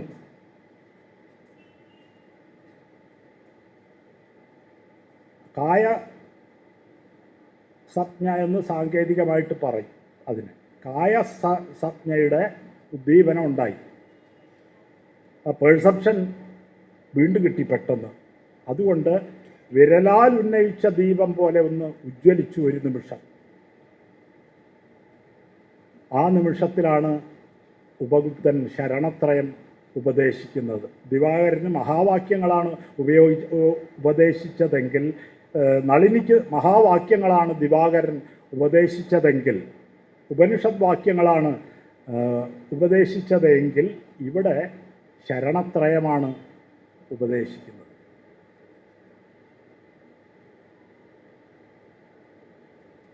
അതിൻ്റെ രോമാഞ്ചവും അതിൻ്റെ ഉത്ഫുല്ലതയും അവളുടെ അന്തരംഗത്തിനുണ്ടാവുന്നു. അപ്പോൾ യമുനയിൽ ഇളങ്കാറ്റു തിരതല്ലി ശാഖ ചലിച്ച അമര സല്ലാപം കേൾക്കായി അരയാലിന്മേൽ. ആ സമയത്ത് താണ് ഉടനെ രണ്ട് നീണ്ട ഭാനുകിരണങ്ങൾ അങ്ങ് ചേണി എന്ന കനക നിശ്രേണി ഉണ്ടാക്കി. രണ്ട് സൂര്യരശ്മികൾ വന്നിട്ടൊരു ഗോവണി ഉണ്ടാക്കി. അത് ബ്രഹ്മസൂത്രത്തിലെ 4-ാമത്തെ അധ്യായത്തിലെ 2-ാം ഭാഗത്തിലെ 17-ാമത്തെ സൂത്രമാണ് രശ്മ്യാനുസാരി എന്ന് പറയും. മരിക്കുന്ന ആത്മാവിൻ്റെ നിഷ്ക്രമണം സൂര്യരശ്മിയിൽ കൂടി സൂര്യലോകത്തേക്കാണ് എന്ന്. അപ്പം അങ്ങനെ താണുടനെ രണ്ട് നീണ്ട ഭാനുകിരണങ്ങൾ അങ്ങ് ചേണി എന്ന കനക നിശ്രേണി ഉണ്ടാക്കി. എന്താ ചെയ്തത് ഉപഗുപ്തൻ? കരയായിക ഭഗിനി നീ കളക സങ്കടം ശാന്തി വരും, നിന്റെ വാർ നെറുക ഞാൻ തലോടുവൻ. സ്വന്തം കയ്യിനെ എന്തായിട്ടാണ് വിശേഷിപ്പിച്ചത്? ചിരകാലം അഷ്ടമാർഗചാരിയാമാ ഭഗവാന്റെ പരിശുദ്ധ പാദപത്മം തുടച്ച കയ്യാൽ. വേറെ ക്ലെയിമൊന്നുമില്ല. അഷ്ടമാർഗം ബുദ്ധ ദർശനത്തിലെ എത്തിക്സാണ്. കോണ്ടാക്റ്റ് എങ്ങനെ ജീവിക്കണം മനുഷ്യൻ എന്നുള്ളതിനെക്കുറിച്ചുള്ള ബുദ്ധൻ്റെ നിർദ്ദേശമാണ്. ആ നിർദ്ദേശം അനുസരിച്ച് ജീവിച്ച ആളാണ് ബുദ്ധൻ. അങ്ങനെ അഷ്ടമാർഗത്തിൽ ചരിച്ച ബുദ്ധൻ്റെ പാദപത്മം തുടച്ച കയ്യാൽ ഞാൻ നിന്റെ വാർന്നെറുക തലോടും എന്ന് പറഞ്ഞിട്ടാണ് സ്പർശിക്കുന്നത്. അപ്പോൾ കായസജ്ഞയാണ് ഉണർന്നത് ആദ്യം. ഈ സജ്ഞ കെടുന്നു എന്ന് ആദ്യം പറയുന്നത് മരണലക്ഷണമാണ്. അതിൽ നിന്ന് ജീവൻ്റെ ജ്വാലയെ ഈ സ്പർശം ഉണർത്തുകയും ബോധത്തെ ഉണർത്തുകയും ആ ബോധത്തിലേക്ക് ശരണത്രയം പ്രക്ഷേപിക്കുകയും ചെയ്ത് അപ്പോഴാണ് ഇവളുടെ ആത്മാവ് എൻ്റെ ഉത്ക്രമണം ഉണ്ടാകുന്നത്. അപ്പം അത് ബുദ്ധദർശനം അനുസരിച്ചാണെങ്കിൽ ഈ രൂപസ്കന്ധം നശിച്ചാലും വേദനാസ്കന്ധം നശിച്ചാലും സംജ്ഞാസ്കന്ധം നശിച്ചാലും സംസ്കാരസ്കന്ധവും വിജ്ഞാനസ്കന്ധവും കൂടി നശിച്ചാലേ മരണം പൂർത്തിയാകുന്നുള്ളൂ. ഇവിടെ വാസവദത്തയുടെ രൂപ വേദനാസ്കന്ധങ്ങൾ സെൻസേഷൻ പോയി മരവിച്ചു മർമ്മസന്ധി എന്ന് പറയുന്നുണ്ട്. അപ്പോൾ അതെല്ലാം പോയി, രൂപവും വികലമായി, അതും വിഘടിച്ചു. വിഘടിക്കാതെ കിടക്കുകയാണ് പെർസെപ്ഷൻ. ഈ സംജ്ഞ സ്കന്ധവും സംസ്കാരസ്കന്ധവും വിജ്ഞാനസ്കന്ധവും അഴിയാതെ ശിഥിലമാകാതെ നശിക്കാതെ കിടക്കുകയാണ്. ഒരാൾ നിർവ്വാണത്തിലേക്ക് എത്തുന്നത് ഈ 5 സ്കന്ധങ്ങളും അതുമായി ബന്ധപ്പെട്ട കർമ്മ ഫല വാസനാഭാഗങ്ങളും ഒക്കെ ഇല്ലാതെയായി ശുദ്ധശൂന്യമാകുമ്പോഴാണ്. അതുകൊണ്ടാണ് ആശാൻ പറയുന്നത് നിർവ്വാണം സർവനാശമാണ്, ശുദ്ധശൂന്യമാണ് എന്ന് ആശാൻ എഴുതി വച്ചിരിക്കുന്നത്. അപ്പോൾ വാസവദത്തയുടെ അത് പോയിട്ടില്ല, പക്ഷേ അവസാനം അതും അസ്തമിക്കുകയാണ്. അപ്പോൾ ആശാൻ ചെയ്യുന്നത് വേദാന്തത്തിലെ ഒരു സങ്കല്പം എടുത്തുകൊണ്ട് വരികയാണ് അവിടേക്ക്. ബുദ്ധമതത്തിന് വിരുദ്ധമായ, അതാണ് വേറൊരു വൈരുദ്ധ്യത്തെ അവിടെ സ്ഥാപിക്കുകയാണ്. അവളുടെ ആത്മാവ് ശൂന്യമായി എന്ന് സമ്മതിക്കാൻ ആശാന് പറ്റുന്നില്ല. ആശാൻ അതുകൊണ്ട്, കാരണം ഈ നാശം, വേദാന്തത്തിലും ബുദ്ധ ദർശനത്തിലും മരണത്തിന് 2 സങ്കല്പമാണ്. വേദാന്തത്തിൽ മരണം അവസ്ഥാഭേദമാണ്. ബുദ്ധ ദർശനത്തിൽ മരണം എന്ന് പറഞ്ഞാൽ നാശമാണ്, ഇല്ലാതെ ആകലാണ്, ശൂന്യമാകലാണ്. അപ്പോൾ അത് ആശാന് ബുദ്ധിമുട്ടാണ്. അതുകൊണ്ട് താണുടനെ 2 നീണ്ട ഭാനുകിരണങ്ങളങ്ങ് ചേണിയെന്ന കനകനിശ്രേണിയുണ്ടാക്കി രശ്മ്യാനുസാരി എന്ന് പറയുന്ന ബ്രഹ്മസൂത്രത്തിലെ 4-ാം അധ്യായത്തിലെ 2-ാം ഭാഗത്തിലെ 17-ാം സൂത്രം അവിടെ റെഫർ ചെയ്യുകയാണ് ആശാൻ. അപ്പോൾ അവിടെ അംബിഗ്വിറ്റിയാണ് അതിൻ്റെ കാവ്യ സൗന്ദര്യം. അത് അവളില്ലാതെ ആയോ അതോ അവളുടെ അവസ്ഥാഭേദം വന്നോ എന്നൊന്നും നമുക്ക് തിരിച്ചറിയാൻ പറ്റാത്ത ഒരു സന്നിഗ്ധ നിമിഷം, ഒരു അംബിഗ്വിറ്റിയുടെ ഒരു നിമിഷം അവിടെ അവിടെ വെച്ചിരിക്കുകയാണ് അദ്ദേഹം. പക്ഷെ ആ നിമിഷത്തിന് മുമ്പ്, തൊട്ടു മുമ്പുള്ള ക്ഷണത്തിൽ അവൾ അറിയുന്നുണ്ട് ജീവിതത്തിൻ്റെ അർത്ഥം. താൻ പാപം ചെയ്തു എന്ന് വിഷമിക്കണ്ട എന്ന് ഉപഗുപ്തൻ പറയുന്നുണ്ട്. കാരണം ലോലമാം ക്ഷണമേ വേണ്ടൂ ബോധമുള്ളിൽ ഉദിക്കാനും മാലി എന്ന തമസാകെ മാഞ്ഞു പോകാനും എന്ന് പറയുന്നുണ്ട്. കാരണം ആ സാധ്യതയാണ് ബുദ്ധദർശനത്തിൻ്റെ ഒരു വലിയ സാധ്യത. കാരണം കഴിഞ്ഞ ക്ഷണത്തിൽ ഒരു കർമ്മം ചെയ്താൽ അതിൻ്റെ ഫലം അനുഭവിച്ചു തീരുമ്പോൾ ആ കർമ്മവുമായിട്ടുള്ള ബന്ധവും തീർന്നു, ആ വ്യക്തിയും തീർന്നു. പിന്നെ ജനിക്കുന്ന അടുത്ത നിമിഷത്തിൽ വേറൊരു വ്യക്തിയാണ് ജനിക്കുന്നത്. അടുത്ത ക്ഷണത്തിൽ വാസവദത്ത ഒരു കർമ്മം ചെയ്തു, അതിൻ്റെ ഫലം അവൾ അനുഭവിച്ചു. അപ്പോൾ കർമ്മവും ഫലവും തീർന്നതുകൊണ്ട് ആ വ്യക്തി ഇന്നില്ല. ഇത് വേറൊരു വ്യക്തിയാണ്, വേറൊരു വ്യക്തിയാണെന്നുള്ള ബോധമുണ്ടാകാൻ ലോലമാം ക്ഷണമേ വേണ്ടൂ, ബോധമുള്ളിൽ ഉദിക്കാനും മാലി എന്ന തമസാകെ മാഞ്ഞു പോകാനും. അങ്ങനെ ഒരു ക്ഷണത്തിൽ ആണ് വാസവദത്ത ശരണത്രയം സ്വീകരിച്ചു എന്ന് പറഞ്ഞാൽ ജീവിതത്തിൻ്റെ ആത്യന്തിക സ്വഭാവത്തെക്കുറിച്ച് ബോധ്യപ്പെട്ടു എന്നാണ്. ഉപഗുപ്തൻ പറയുന്നുണ്ട്, കുശലമാർഗങ്ങളിൽ അന്ന് കേൾക്കുമായിരുന്നില്ല നീ. ഞാനന്ന് വന്ന് പറഞ്ഞാൽ കേൾക്കില്ല. കാരണം വിശ്വസനം സുഖികളെ വിജ്ഞരാക്കുന്നു.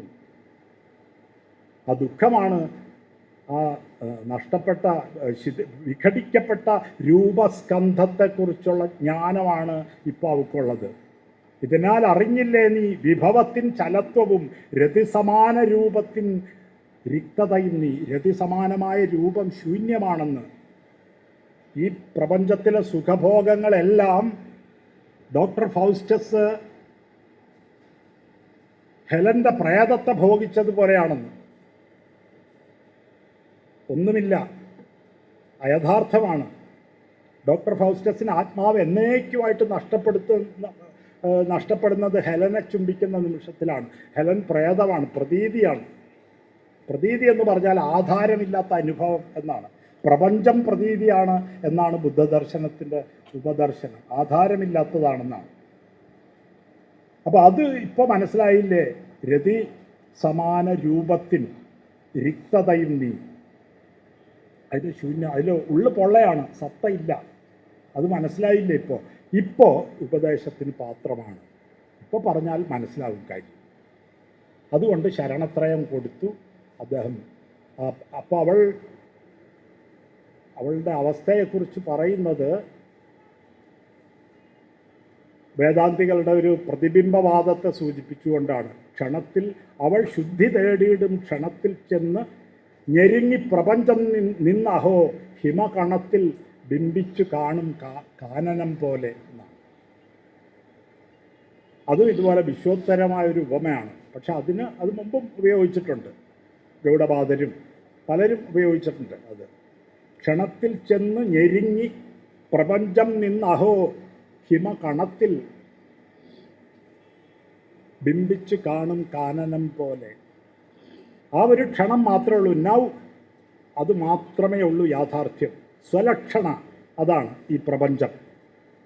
അത് ബോധ്യപ്പെട്ടു എന്നാണ്. ക്ഷണത്തിൽ ചെന്ന് ഞെരുങ്ങി പ്രപഞ്ചം നിന്നു.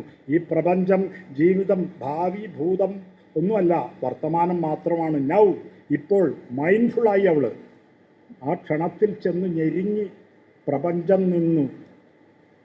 അഹോ ഹിമകണത്തിൽ ബിംബിച്ച് കാണും കാനനം പോലെ. മുഴുവൻ പ്രപഞ്ചം, മുഴുവൻ സ്ഥലവും മുഴുവൻ കാലവും ഒറ്റ ക്ഷണത്തിൽ അവൾ അറിഞ്ഞു എന്നാണ്.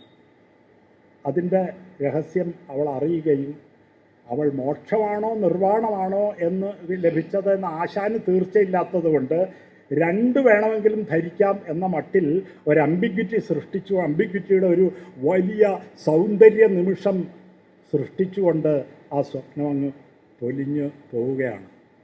മിഴിച്ചു നിന്നവനങ്ങ് മധുരയിലെ മുഖ്യ കാമനീയകത്തിൻ ഭസ്മകദംബം കണ്ടു. അവിടെയും ഒരു അംബിഗ്വിറ്റി ഉണ്ട്. നെല്ലിക്ക എന്ന ഉപമയാണ് ഉപയോഗിച്ചിട്ടുള്ളത്. നെല്ലിക്കയ്ക്കൊരു സ്വഭാവമുണ്ട്, ആദ്യം കഴിക്കും പിന്നെ മധുരിക്കും. വാസവദത്തയുടെ ജീവിതം അവൾക്ക് ആദ്യം മധുരമാണെന്ന് തോന്നിച്ചിരുന്നു, പക്ഷെ അത് കയ്പായിരുന്നു. പക്ഷെ പിന്നീടുള്ള ജീവിതം, രണ്ടാമത് ജനിച്ച വാസവദത്തയുടെ ജീവിതം യഥാർത്ഥത്തിൽ മധുരമാണ്. അപ്പോൾ ആദ്യം കയ്പും പരിണാമം മധുരമായി. ആ ജീവിതത്തിൻ്റെ ആദ്യം കയ്പാണെങ്കിലും. അപ്പോൾ ആമലകി ഫലം, നെല്ലിക്ക എന്ന ഉപമാനത്തിന് ആ പ്രമേയത്തിൻ്റെ സമഗ്ര സത്തയെ പ്രതിനിധീകരിക്കാനുള്ള ഗംഭീരമായ സാധ്യത ഉണ്ടായി. അവിടെ മിഴിച്ചു നിൽക്കേണ്ട കാര്യമില്ല, കണ്ണീരൊഴുക്കേണ്ട കാര്യമില്ല. ആശാൻ ന്യായീകരിക്കുന്നുണ്ട്. അത് കരുണയുടെ കണ്ണീരാണ്. ദുഃഖസത്യം അറിഞ്ഞ ദുഃഖസത്യജ്ഞൻ കരയുകയില്ല എന്ന് ആശാൻ പറയുന്നുണ്ട്. ഹൃദയാലു ആയതുകൊണ്ട് ഒരാൾ മരിക്കുമ്പോൾ കരയില്ല എന്ന് പറയുന്നുണ്ട്. ഹേതുദർശി, കാരണം അറിയുന്നവനായതുകൊണ്ട് വിസ്മയം കൊണ്ടുണ്ടായ കണ്ണീരല്ലെന്ന് പറയുന്നുണ്ട്.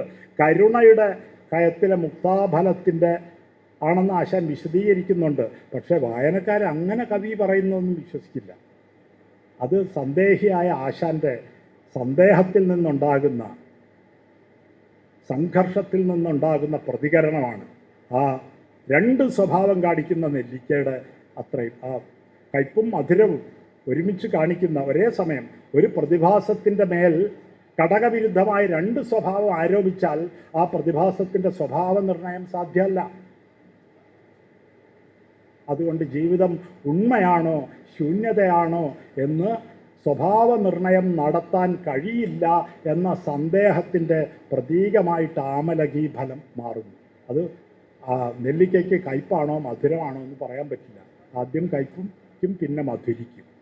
അപ്പോൾ രണ്ടിലേതാണ് ഈ സത്യം നെല്ലിക്കയുടെ എന്ന് പറയാൻ പറ്റില്ല. അതുപോലെ പ്രപഞ്ചത്തിൻ്റെയും സത്യം ഉണ്മയാണോ ശൂന്യതയാണോ?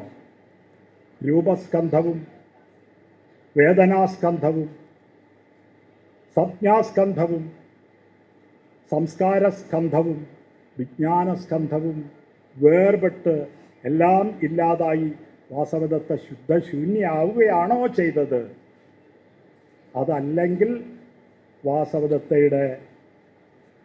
വാസവദത്ത എന്ന പ്രതിഭാസത്തിലെ നിത്യവസ്തു ഈ കനകനിശ്രേണിയിൽ, സൂര്യൻ്റെ കനകനിശ്രേണിയിൽ കൂടി സൂര്യലോകത്തേക്ക് നിഷ്ക്രമിക്കുകയാണോ ആരോഹണം ചെയ്യുകയാണോ എന്ന് നമുക്ക് വ്യക്തമല്ല.